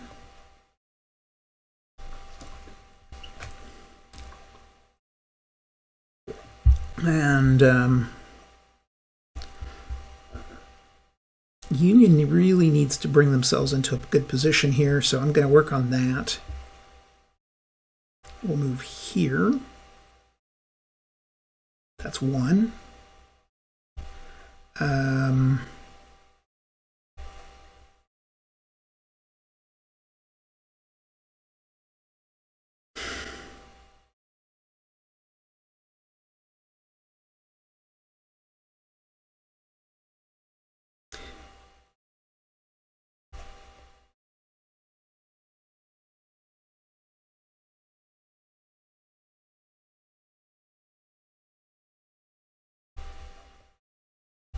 And 3, 4, 5. That's all the further I can move there. for 2 more. And then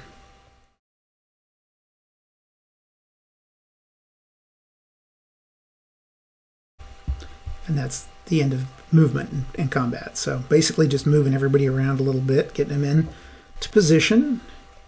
Go to 1 p.m. Roll.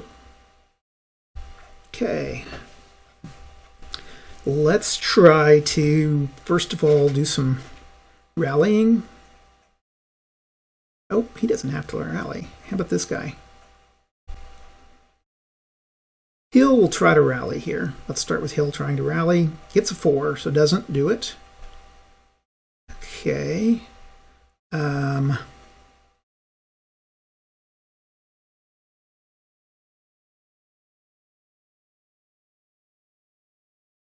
Gonna move Anderson back.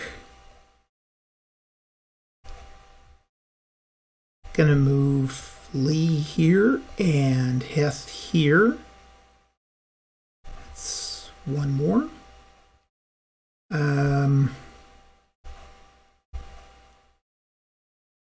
I think 1,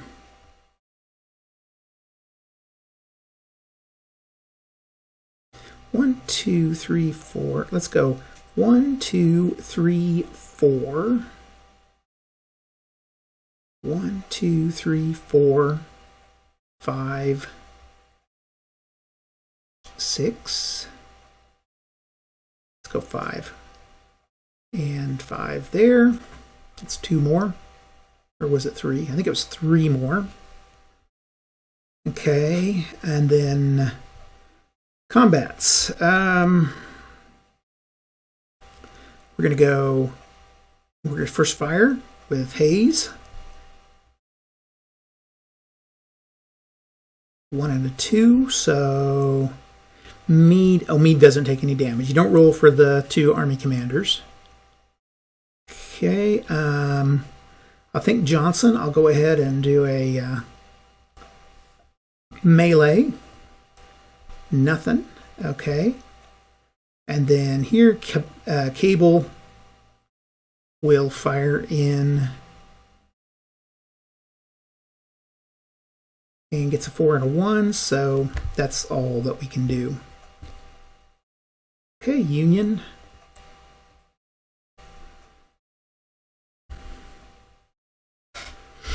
I think the Union's going to lose this one. Let's start back here, and I'm going to have, oh, Slocum just has a 2. Ugh. Well, we'll try it. 2. Oh, well, he did it. So Caldwell gets a rally. Okay.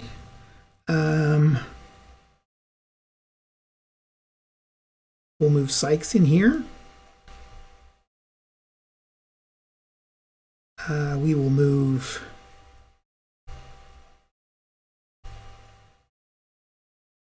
Crawford in here.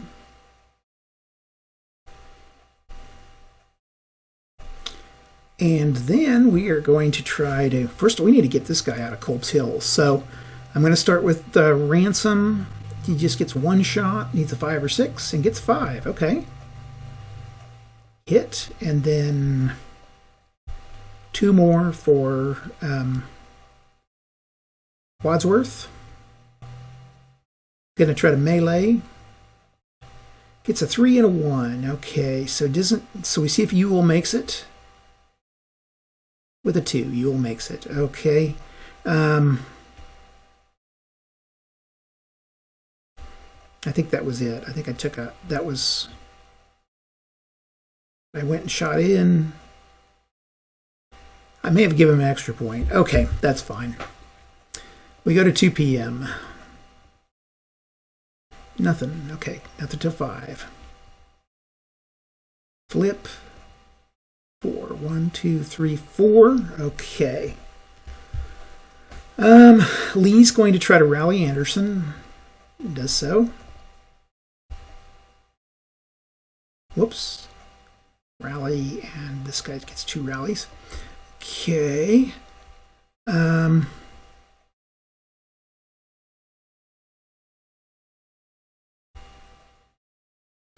I'm going to move Henry here. And then this Anderson is going to try to get rid of Gibbon.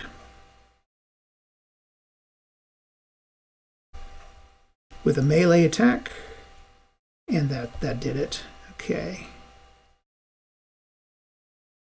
And we will move into place here. Oh, that Henry. No, I'm not going to do that because that'll leave that Henry. He has to go back there, so that's fine. Okay. Over here, let's see. We're going to try to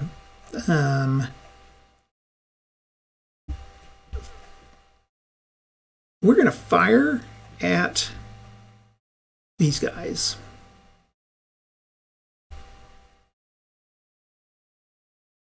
And Howard needs to make a save. He makes it. Okay. Here we'll fire at this stack. I'm going to fire with both. So we'll start with the artillery. And they get a hit.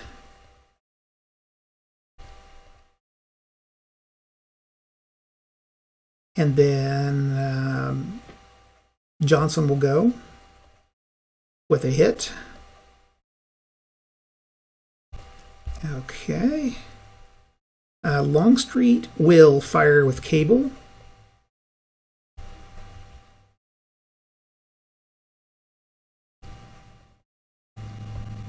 And that's eliminate. And there was a 1 there, so we'll see. Okay, AP or Meade. Oh, Meade has to move.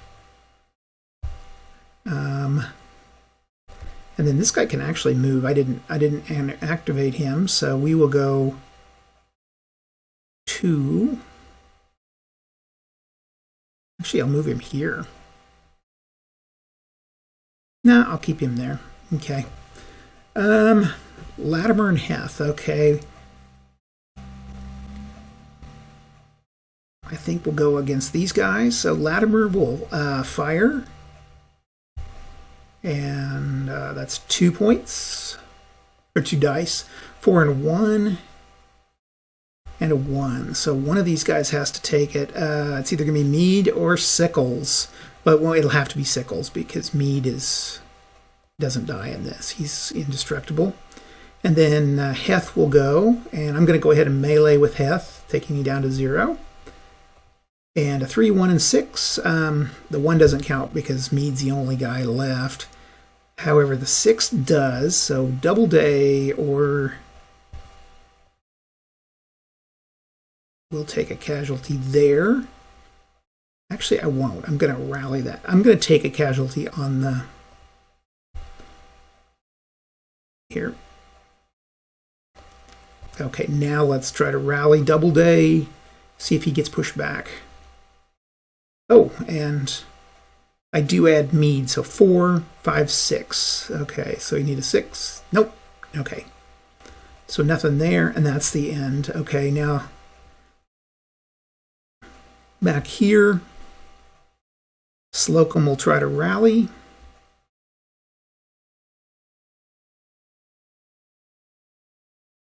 Nope. Okay. Oh, I need to move him first of all.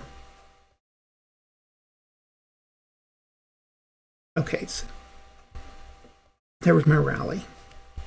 Okay.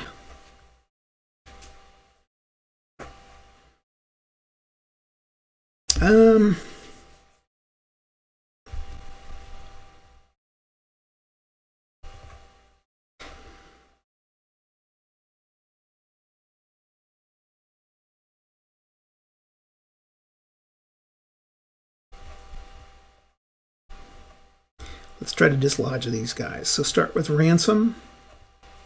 Nope. Oh, with the 1. Okay, see if Ewell gets... Ewell makes it. Okay, and then I'm going to... Wadsworth's going to make a melee. 6 and 3.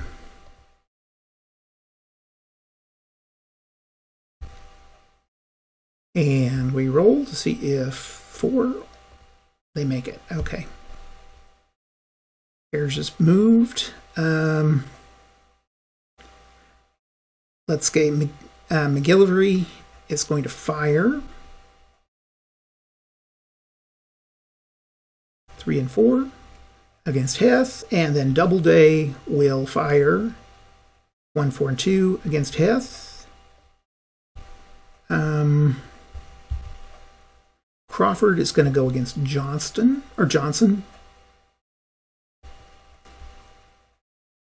That's a hit, and Humphreys is going to do the same thing, and that's a hit. And that was my 2, so that's the end of those guys' move. Okay, we go to 3 o'clock.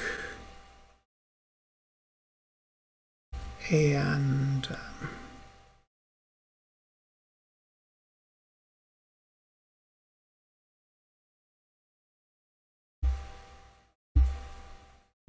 Confederacy gets to go. Who's going to go? Now, how are we going to do this? Let's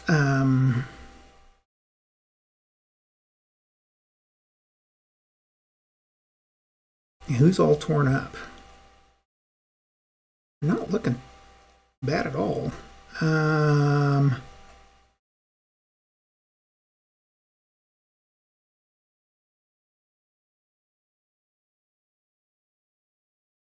Can move Hill up here and Lee here. This guy here.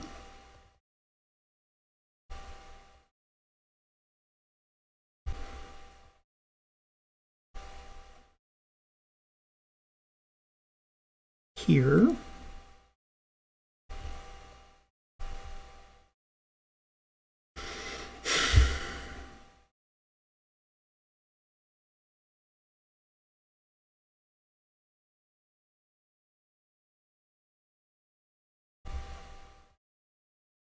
Okay, there. I'm going to say Hill moves up there.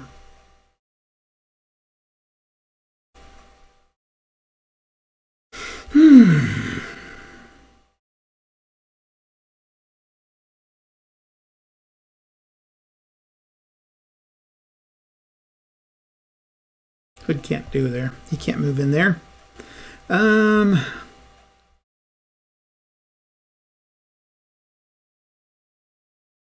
I think Ewell's going to go ahead and fire out at these guys. Nothing. Okay, here Johnson and Garnett will both fire at this guy. So starting with artillery, nothing, and infantry gets 1 hit. Okay, and that'll be it for them. Okay, Union gets to go. Slocum will try to rally. Nope. Okay. Ransom will fire in. No. Wadsworth will melee.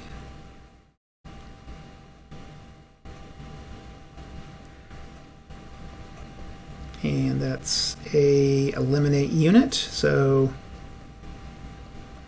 Wadsworth's been all over in this thing. Okay, and then this guy's going to be he's going to go back here.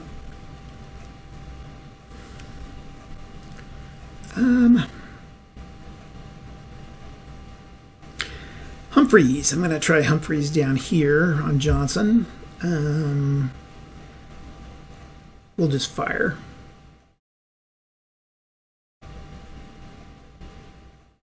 Six, 2, and 1. Okay. Eliminate.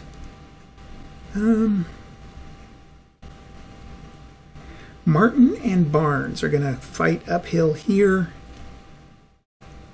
Martin is going to try to... So 3 points. We're going to start with Martin. No. Oh, yeah, that's going to be a 1. Okay. And then Barnes...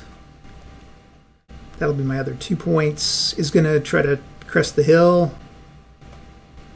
And they don't. Okay. And we move to the next hour.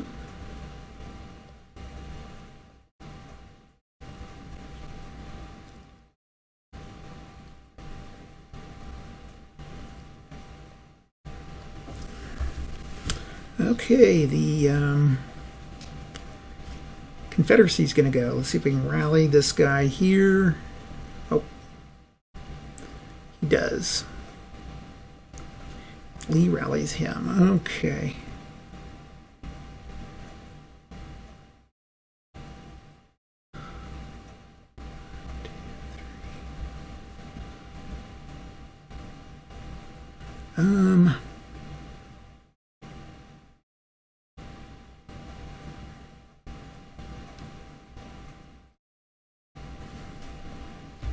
Those guys are going to move up. Okay. Ewell will try to dislodge here with Wadsworth. We roll 2 die. And get a 5 and a 1. Okay, so the 5 is a hit, and they make a 2, so they stay in place. Okay.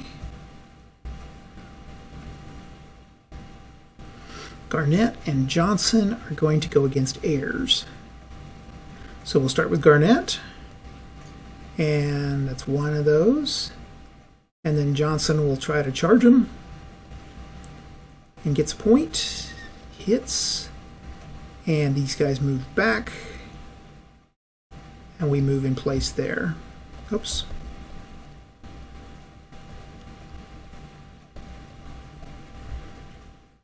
Okay, here.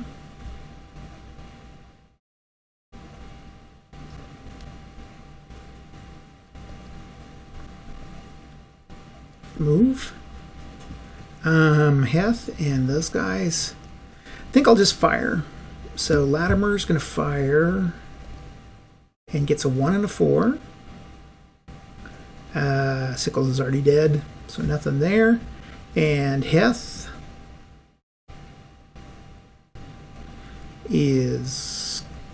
gets 2 points of damage, so okay. Doubleday takes hits 1. McGinley's gone, so. And we have 1 left, because I think I forgot those guys. Let's just go ahead. Henry's going to shoot down at these guys, and gets a 1, so we see if Sykes makes it. Okay, we go to this guy, and 1, 2. Okay, the Union gets to go. Slocum and Meade. So I'm going to make a Slocum-Meade switch. So Meade's going to move back here. Slocum's going to move here. And Humphreys will move up. Okay. Wadsworth is going to fight out here towards McLaws and just with firing. So, they needed a 6. But Ewell makes it, okay? Now Ransom is going to fire here. Is that up a hill? No.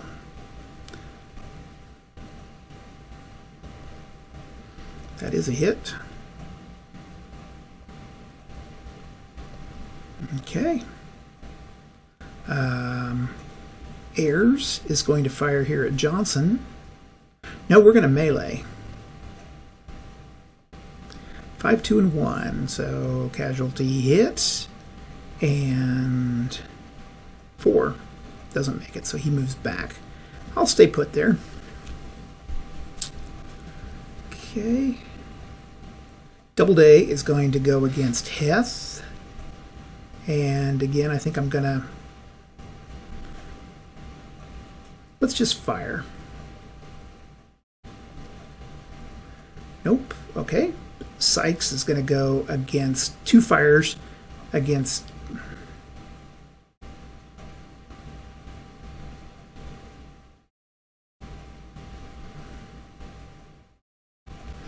we're both going to fire against Heth and Latimer.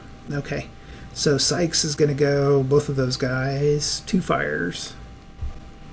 I'll just do it. Okay, so we start with the 6 and 1. Okay, he takes a hit, and then any 6s? Nope. Okay, and that is the end of the Union turn. We go to 5 o'clock. 7.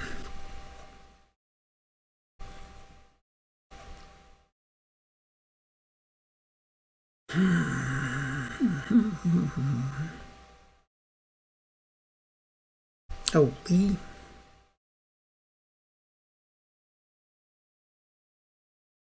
Lee rallies.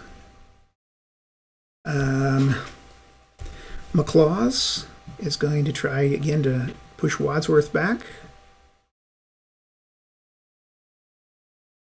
Okay, that's 2 hit. Or nope, it's 2 dice you roll, not 3. No, so nothing. Okay. Hood is going to go against... Now, I realize that Ransom is by himself here, so if we can overrun, we can knock him out. I'm going to try to, first of all, hit Cable with some grape shot. And I do get a 5. So Ransom is hit. And then I'm going to send Hood in. Didn't hit, but we see if Howard is killed. Nope. Okay. I've got 1 left somewhere.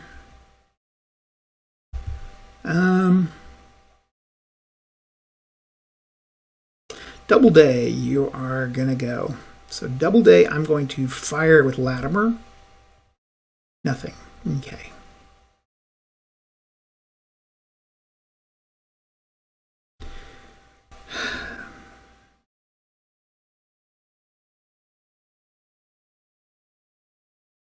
So nope. Meade didn't. I was going to rally with Meade.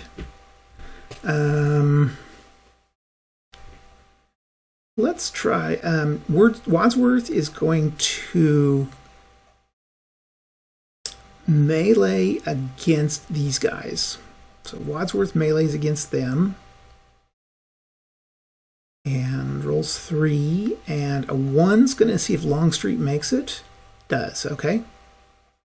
Ransom will fire and misses.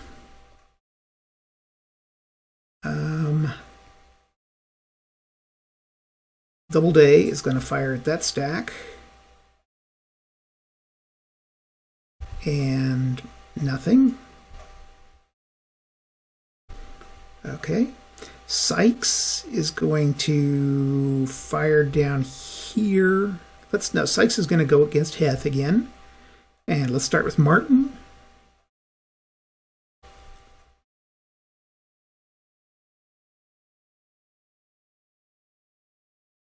And then we will go with Barnes. Nothing, okay.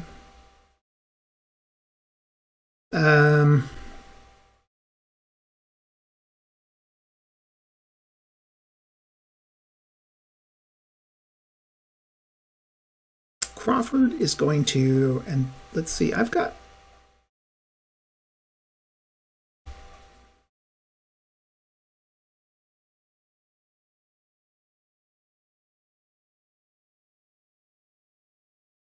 move Huntington there. Okay, then we're going to just go 2 melee attacks against Heth here. So the first melee attack is going to be, and these are going to be, you're going to use 2 die, a 5 and a 1. So that is a hit. And we have a problem here. Now he's got to make a 3, which he does. Now, if he didn't make that 3, he would have no place to go, so he would take another hit.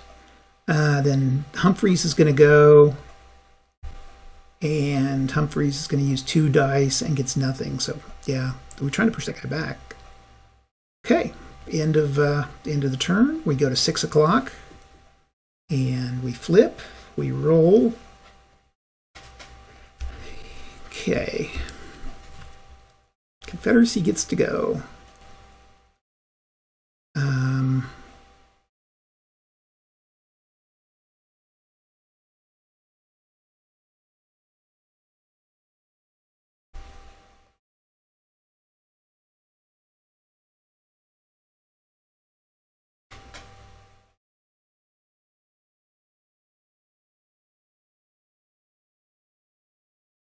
Nope, I'm going to say this. Okay, then this guy's going to move here and here.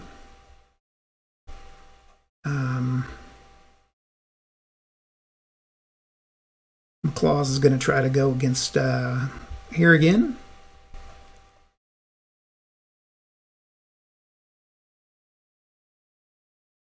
Five and 3. So that was a hit, and we roll, and he goes back, and McLaws and you will get to move in.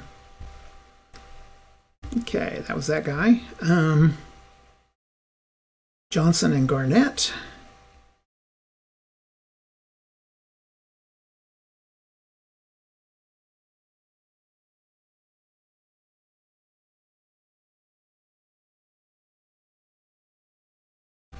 We'll stay put.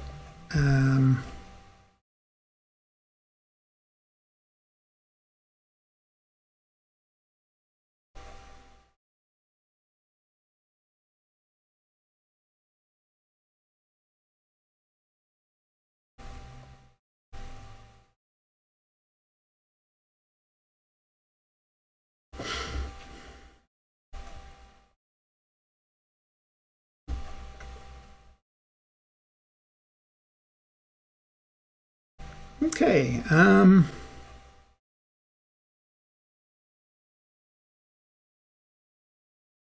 I think we'll start with Latimer here, making a shot, and gets 2 6s. Well, Doubleday is eliminated,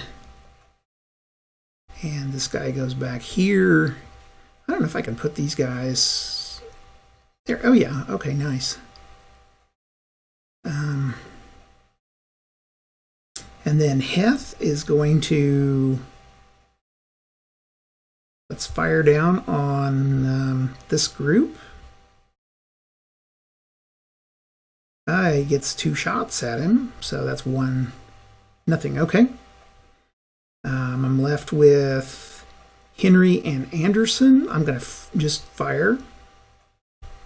So Henry goes and gets a 5 and a 1. So hit. And then Sykes gets to check, makes it. Okay, and then no 6s. Okay, there we go.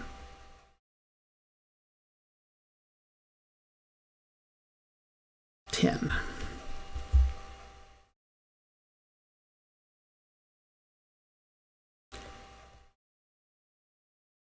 We will try 4, so he rallies. This guy's going to move forward.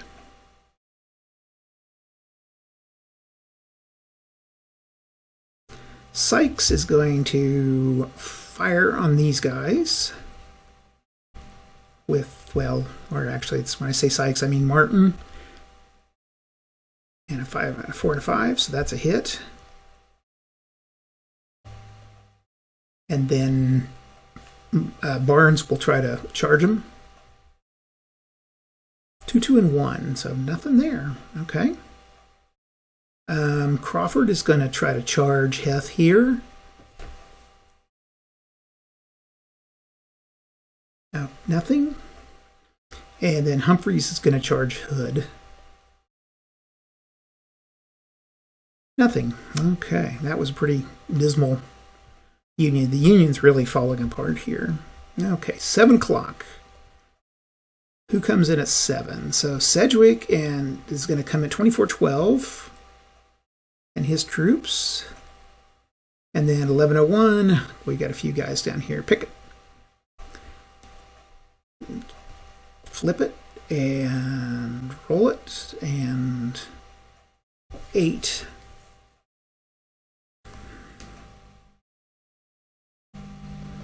Start with Lee here. Oh, he doesn't make a rally. I think Ewell or McLaws will again try to fight his way out onto Wadsworth. I think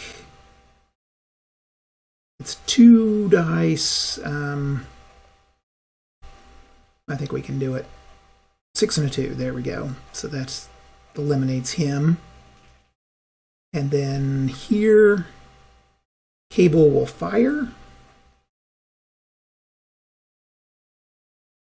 Gets a 3 and a 5. So Ransom is hit. And then Anderson, I think, is going to try to overrun. That should eliminate that guy. 5, 1, and 2, yeah. Okay, so that's going to eliminate him. And then the 1, let's see if Howard makes it. He gets a 6, so he does. I don't know where to send these guys. We'll put Howard down here, I guess. And move this guy to the graveyard. And they can... I don't think he needs to move forward any. Okay. Got 2 left. I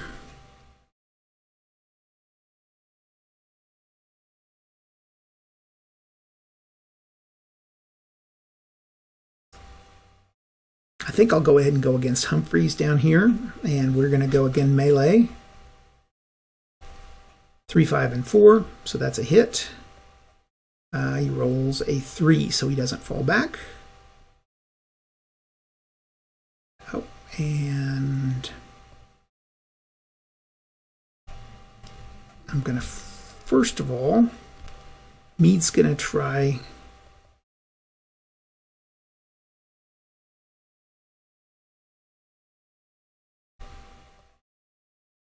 Meade here. Move this guy here. Huntington, or is that Huntington? Huntington will fire. Gets 2 6s. Ooh. Hit and eliminate. Okay. That was a point there. Okay.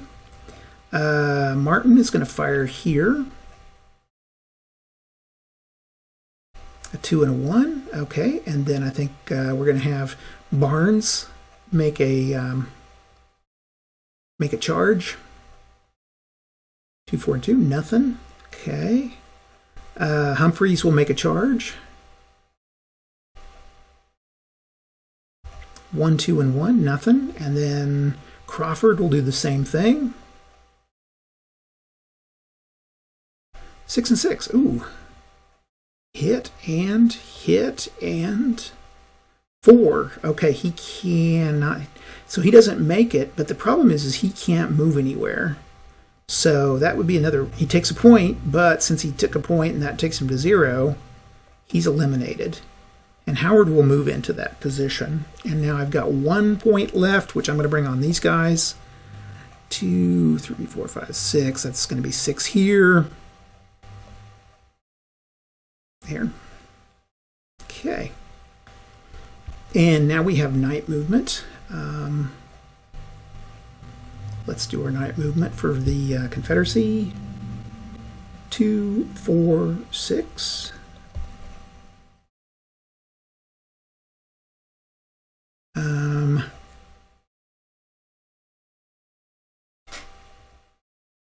Lee will attempt to rally. I think you can rally at night. That would make sense. He rallies him. He's in a good defensive position. The only thing I really need to try to do is take Little Round Top. Actually, let's try it. 1, 2, 3, 4.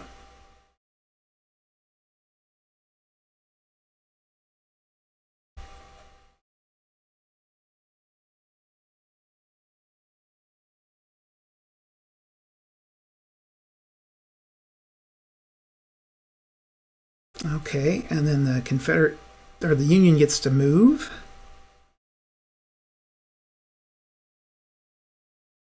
What is that? There's like gravel here.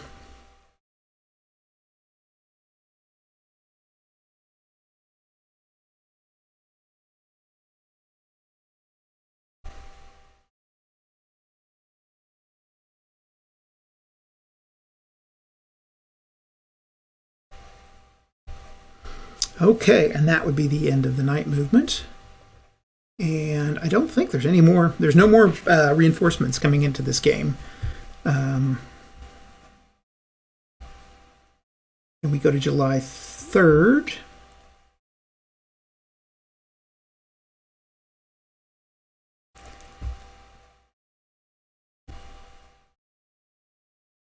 Okay, Confederacy gets to go.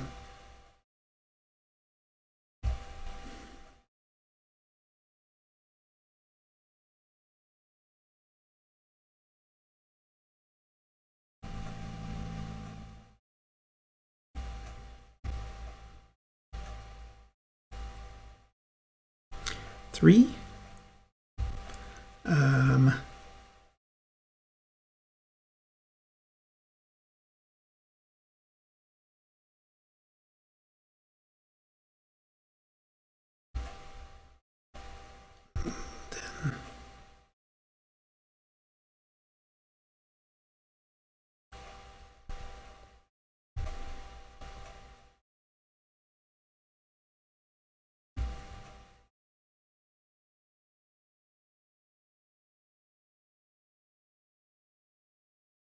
And I'll move Lee. Actually, I'm going to move Lee with this guy. That's another one.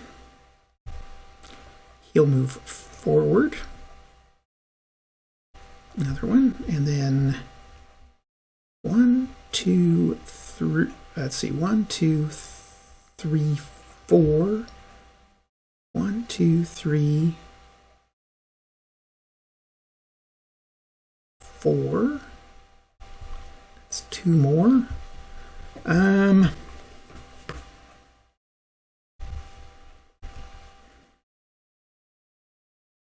then we'll start moving here. So McLaws is going to go with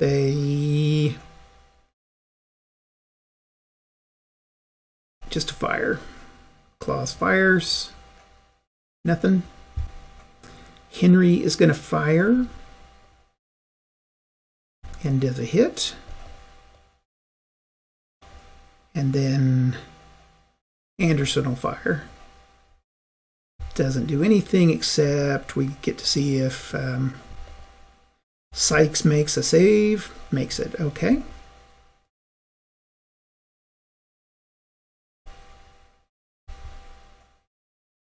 Union gets to go.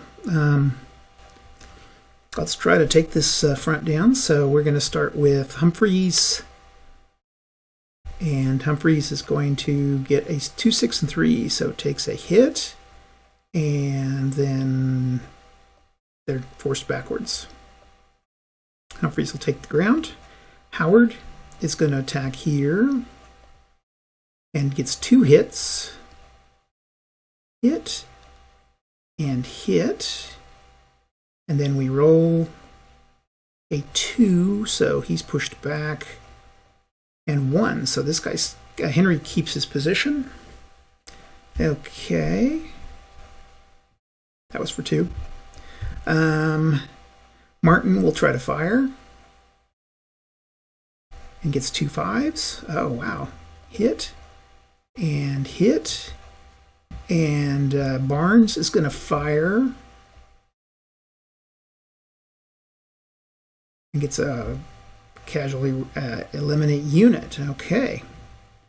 Now up here, Huntington and Caldwell are all that's left, so they're both going to. I think I only got 1 shot left, and I'm going to use Huntington. Gets a 2 and a 5. So that is a eliminate, and Hill moves. Okay, they actually cut down quite a few Confederates. Flip it. Oh, that was a 6 a.m. Now we go to 7 a.m.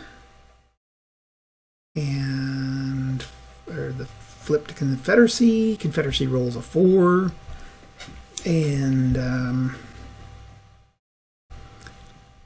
10. Okay. So first of all, we'll start with Lee, and he's going to try to rally Heth B. Gets a 6, so doesn't do it. Okay. Now, Hill will move forward here.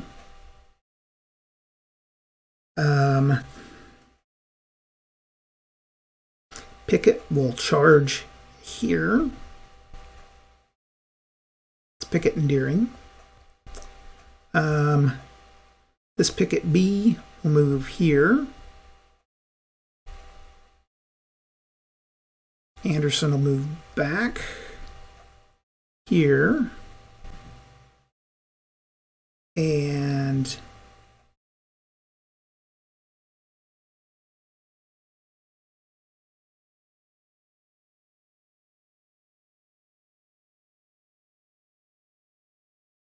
I think we'll go ahead and attack down here.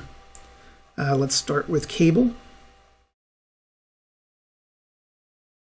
Gets a 5 and a 3, so that's a hit. And then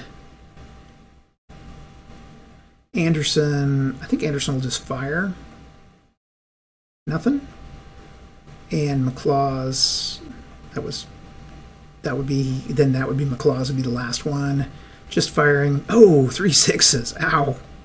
Okay. Eliminate unit, and we're going to have to send him Meade back. Okay, Union gets to go.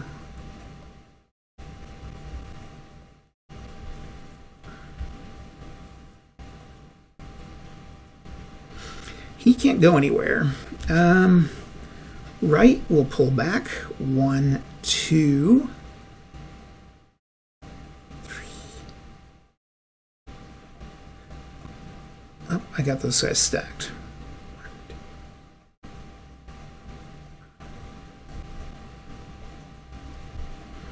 Okay. We'll do Huntington.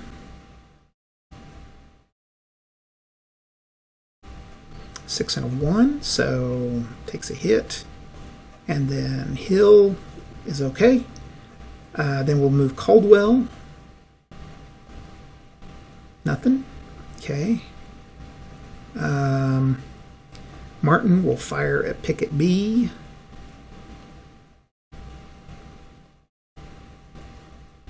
A 1 and 6, so that's a hit. And then Barnes will fire. And nothing. Okay. We move to 8 o'clock.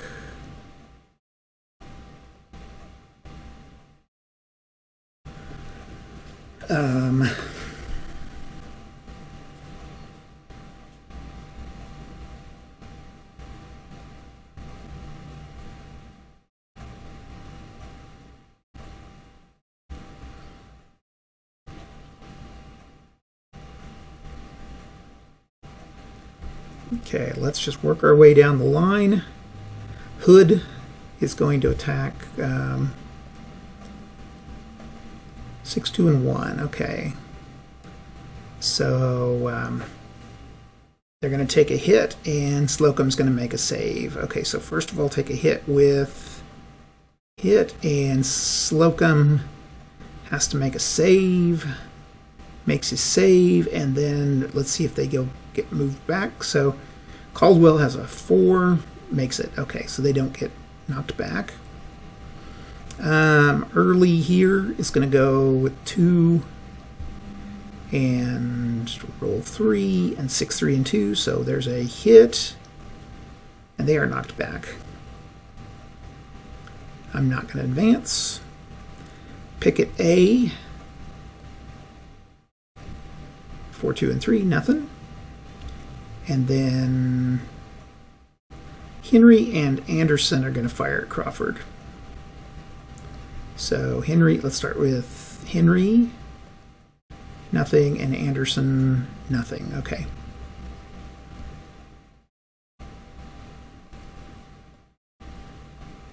And Union gets to go. 1, 2, 3, 4. I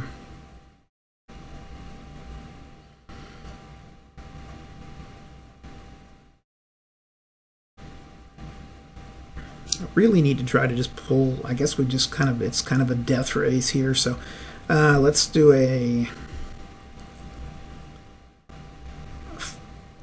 attack. Oh, 5, 4, and 4. Okay, so that's a hit. And they make it. Howard is going to do the same thing.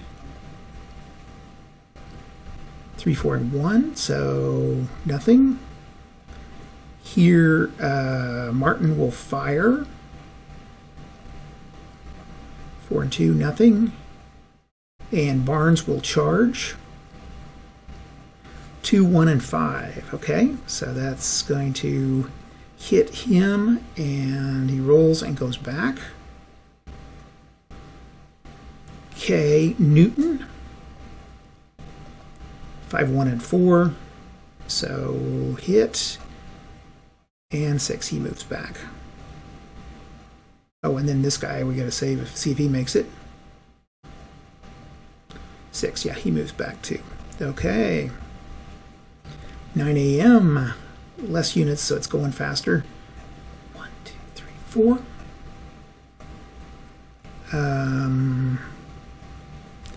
Confederates are going to move here. That's McLaws for 1. We're going to move here for 2 more. Okay, we'll move here for 3. I'll move Lee here. No, I don't want to move Lee. I'll just see if we want to... There we go. That's a rally. Okay. Hill is going to try to come across as charging. 4, 2, and 6. So that's a hit. Okay. We'll see if Caldwell needs a 4. And 5 doesn't make it. Okay. And now Huntington makes it. Okay. Okay, we're going to do some firing here on down at the bottom. So hey, Hood against Humphreys. And nothing. We'll go with Henry. And 1 and 4. That is against Howard, and so Howard will take a shot. Oh, Howard was killed. And then Anderson gets a 6, and so that's a casualty for a hit. And that was it for... So we can move this guy. For any practical purposes, the Union is just down to its last gasp. Let's flip, though, and I guess we'll play it for a few more turns. 1, 2, 3. I think the thing to do is to try to pull these guys as hard as we can. So we'll start with Howe, or Tompkins, firing at McLaws. Ooh, okay, well, McLaws took 2 hits. 1 and 2. And then we will make a... go ahead and melee with... is it Howe? Yeah. 4, 4, and 1. Okay, so with the melee... They didn't take any damage, but we see if Ewell makes it. And Ewell makes it. Okay. Then Wright is going to do the same thing. Going to melee against Cable, Anderson, and Longstreet. And gets 2 hits on him. Okay. So hit and hit. And then we're gonna try to make our morale checks. So Anderson will go with 6. They make it, so they're fine. I still got 3 points. We're going to move here. And let's let Crawford's going to go in against these 2. 2, 6, and 6. Oh, ouch. Okay, so Henry's gone. Anderson is gone. And this guy can move here. And we go to 10 a.m.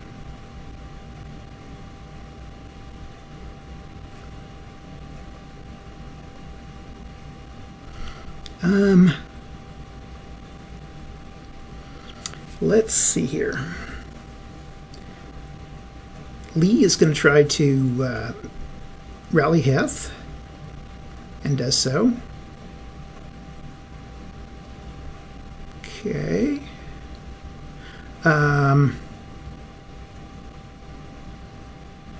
Hood is going to attack Caldwell.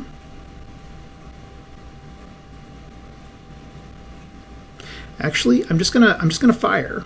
So Hood's gonna fire at Caldwell. Nothing. Okay, Early is going to fire at Huntington. No, Earlington is going to try to what do I want to say? Overshoot to melee Huntington. And that's 1 point. And Huntington gets a 1, so they save. Deering is going to fire at Pickett. And so Deering is going to fire at Newton. Okay, and then Pickett is going to try to melee. 2-3, nothing. Okay. Pickett B will move forward. And then down here, Hood is going to go against Humphreys. I'm just going to fire. And does a damage. Okay. Okay, now over here, Anderson, I think Cable is going to fire. They have 1 die. And makes a damage. Okay. Hit. And with Ewell, I think McClaws will fire. Nothing. Okay. And that's the end. Okay. We go with the Union. 6. Not much. Okay.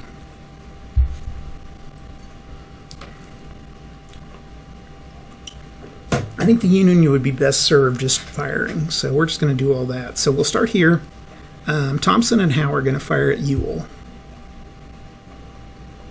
Don't have a lot of points in this turn, so Thompson and Tompkins and Howe. So Tompkins goes, misses, and Howe goes and gets a 1. So we can check to see if Ewell saves, and does. Okay, Wright is going to attack, is going to shoot at Longstreet. Gets a point in damage.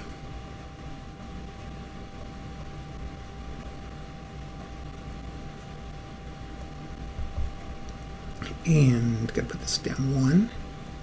Oh, and there was a 1 in there, so we'll see. Okay, Longstreet makes it. Caldwell is going to fire on Hill.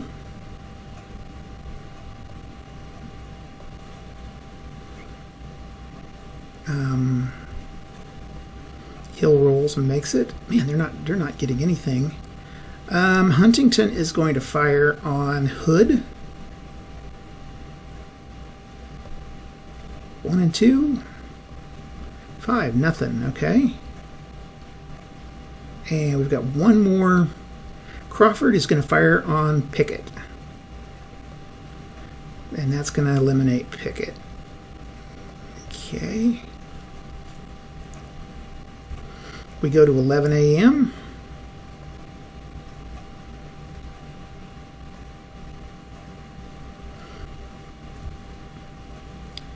I think I'm going to be just as aggressive as possible here. So we will start with Hood going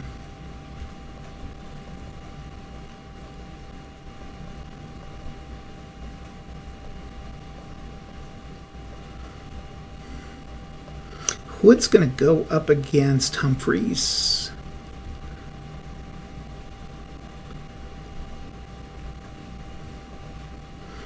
One, 5, and 1. So that is a hit, and they fail. And I'm not going to go forward. Okay, that was 2. Let's go over here. I'm going to fire up on Little Round Top, and we're going to go with Tompkins first. So we're going to go Tompkins and then a melee with Anderson. Oops, it's 1 die. 5. Okay, well, that did hit. Okay, and then melee with Anderson. Okay, a 5 counts. And we're going to see if Sedgwick makes it. Oh, Sedgwick just died with the 1, so Sedgwick is now a casualty. And then over here, oh, and then we got to see if they get pushed back. So we start with Howe, and he needs a 6. Doesn't get it, makes it, so he's fine. Okay, that was those. And then over here, under McLaws is going to attack, do the same thing. And we roll, gets a 6, so another damage hit. Now, since they were pushing here, let's see, 6 points. We go 1, nothing. Okay, so they're fine. Okay, now then, we'll see here. I'm going to go 2 points against Caldwell. Nothing. And then here, I'm going to go 2 points against Huntington. And that 5 is going to push him. He's going to be a casualty because he wasn't with another guy. Okay, and that's it. And Sedgwick there. Okay, Union gets to go. 9 points.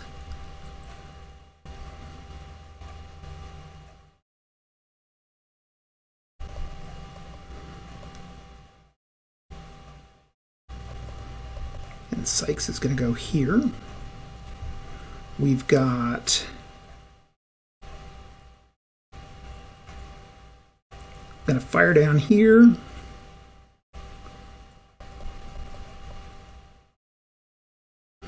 And then a 2-point melee with Howe.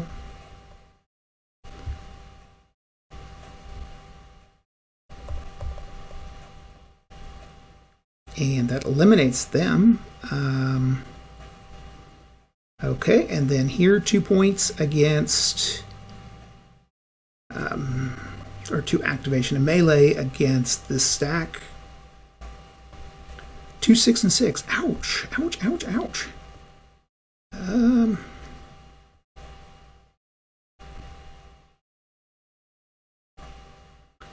Early and that's it. Okay, they were able to fend off the attack on Little Round Top. And Crawford is going to fire down on Hood. We'll do the same thing here. 1, 2. 4, 2, and 1. Nothing. And then here we'll just... Do I have any? Okay, artillery will fire down here on Ewell. 5 and 3. Hit. Okay. Flip it. Go here, here, noon.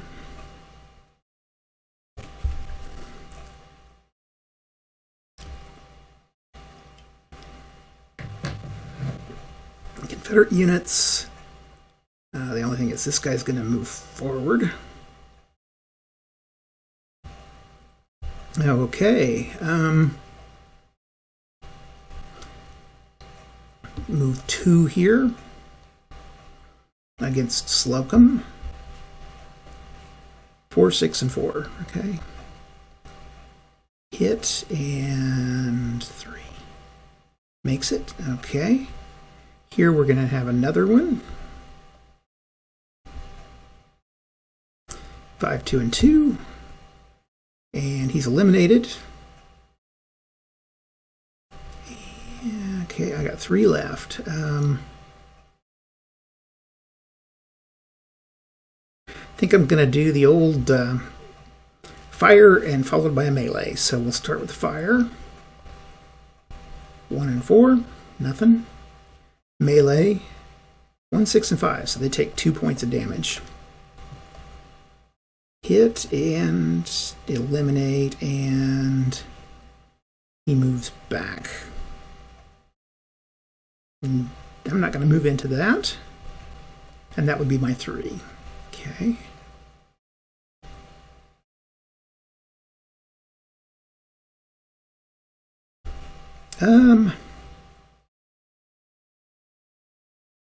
Here we'll rally. Nope. Here we'll rally. Yep. Oh, I forgot, you can't rally artillery. That's our 2. Okay. Sykes is going to rally Humphreys. Nope. And he will move against Ewell.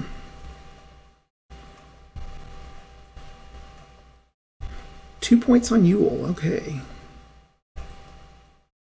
Hit and eliminate, and he makes it, so he's not moved backwards. Here, Crawford is going to do the same thing. I'm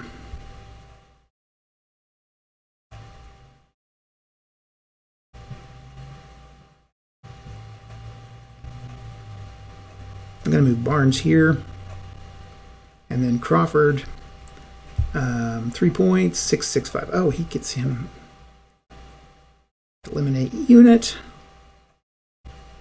and that's the end of the Union turn. We go to the Confederacy. 1, 2, 3. This is actually going to get tough.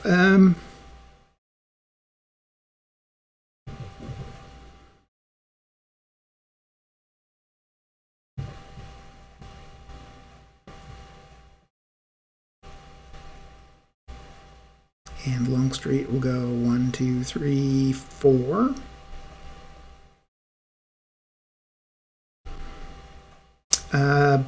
Heth will charge for 2.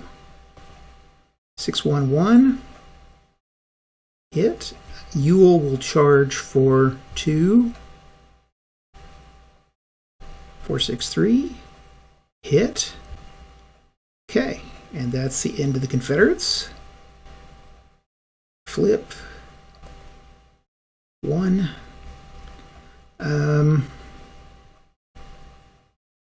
Artillery got a range. Let's start with him. 6, nothing. Okay. Move forward and forward. And then Newton's the only guy that left, and he'll go against Ewell.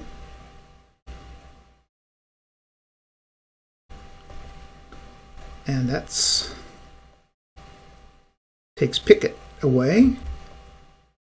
And that's the end of the that turn. So we go to flip. God, we're getting these crazy rolls. 1, 2, 1. Okay, there's 2. Isn't really going to matter. Ewell will go against Newton and gets a point, and Newton's eliminated. And I will move there. Okay, we move flip, and 1. Right is going to go against, doesn't really matter. I'll go against early.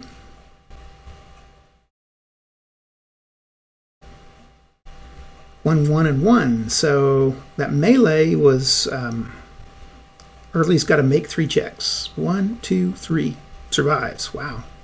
Okay. Tompkins is going to fire. Oh, just 1 shot. Yeah. No, just needed a 6. Okay. And then Barnes is going to melee. 1, 1, 3. Ewell has to... Oh, Ewell just got killed. Okay, with a 1.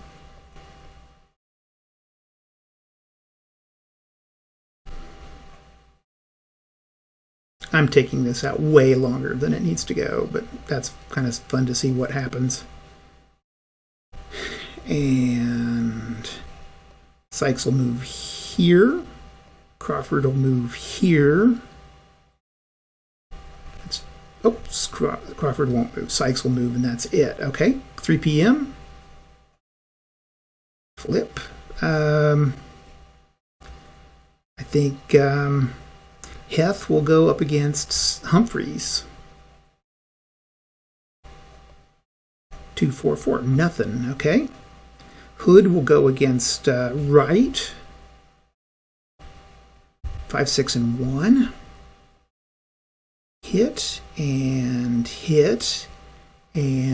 survivability, nope, and then 2, so they stay put. And then Longstreet is going to do the same thing. That'll be put me out of points.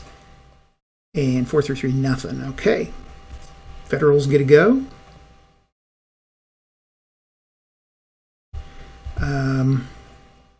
One. We'll go with Crawford. We'll go against Heth. And then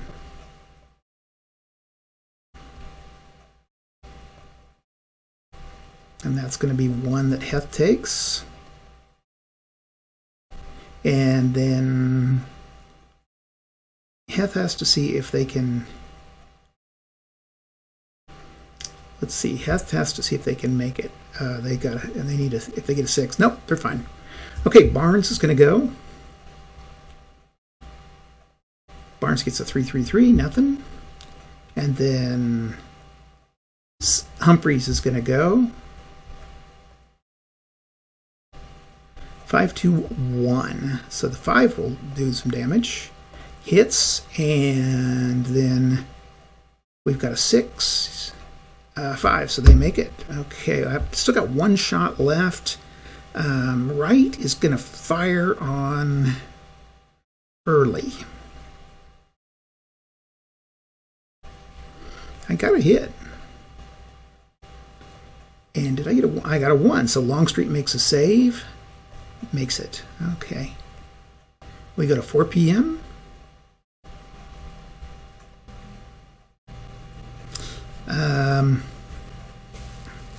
Hood is going to go with 2. 5, 2, 5, and that's enough to eliminate him. Longstreet will move. And then Heth is going to go against this Humphreys. It's a 3, 6, and a 1. Okay, so eliminates the unit, and then Sykes is going to try, and Sykes saves. So Sykes will go over here.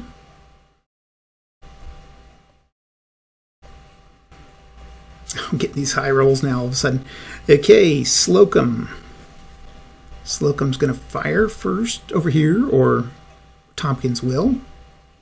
We'll do it against Longstreet. Yeah, we'll do it against Longstreet. And Longstreet saves. Now Howell will make a melee. 5, 1, and 6. Okay, so... Whoop, get away. This guy is eliminated, and Longstreet makes it. Okay. Over here, Crawford.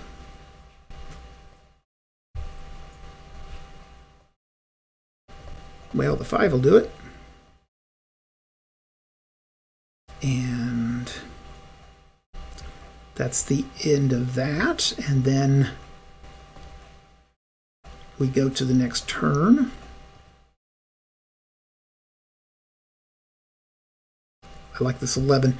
All I can do is just attack here. So they're fighting uphill. I keep forgetting they're fighting uphill. So we'll start with just one attack. 2 die, 1 and 6. Hit, and they have a there was a 1 there, so we'll see if Slocum takes the hit. Slocum survives, and first of all, Howe will try to save. Makes it, so Howe stays in place. Okay. Flip.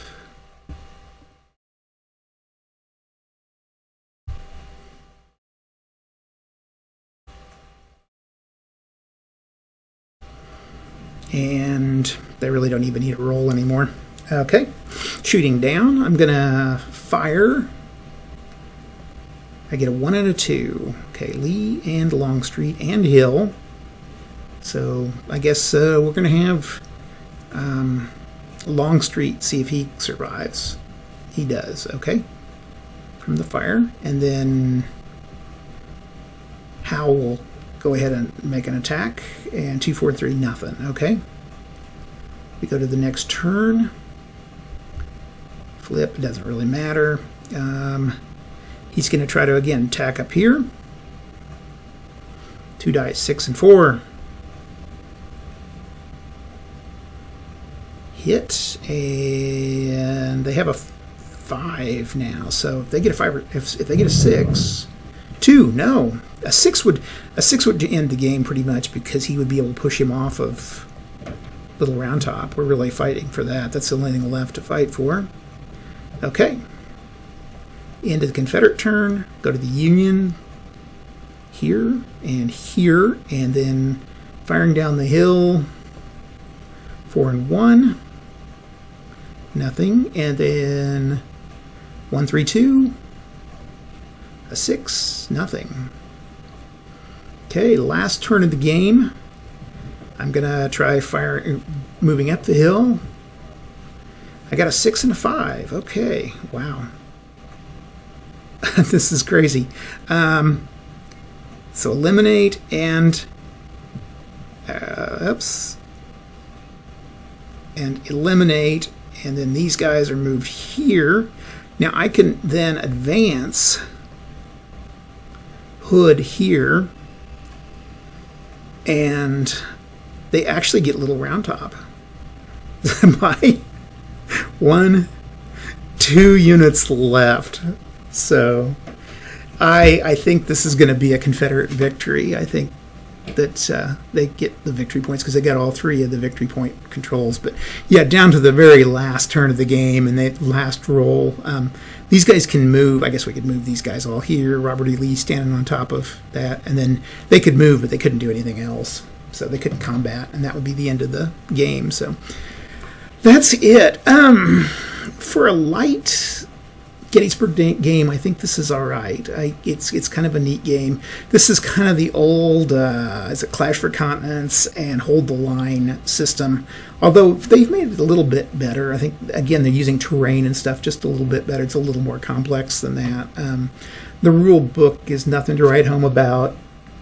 It's got a few gaps in it, and although it is pretty simple to read, pretty quick, but I don't know. I think this is an okay game. If you want to get a fairly basic Gettysburg game, I think this would be a pretty good place to start. I'm still looking for the holy grail of a medium-level Gettysburg and Waterloo game, so if you guys ever know what would be a good suggestion for that, let me know down below. Anyway, that's what I got. I sure appreciate it, and we will talk to you later. Bye-bye.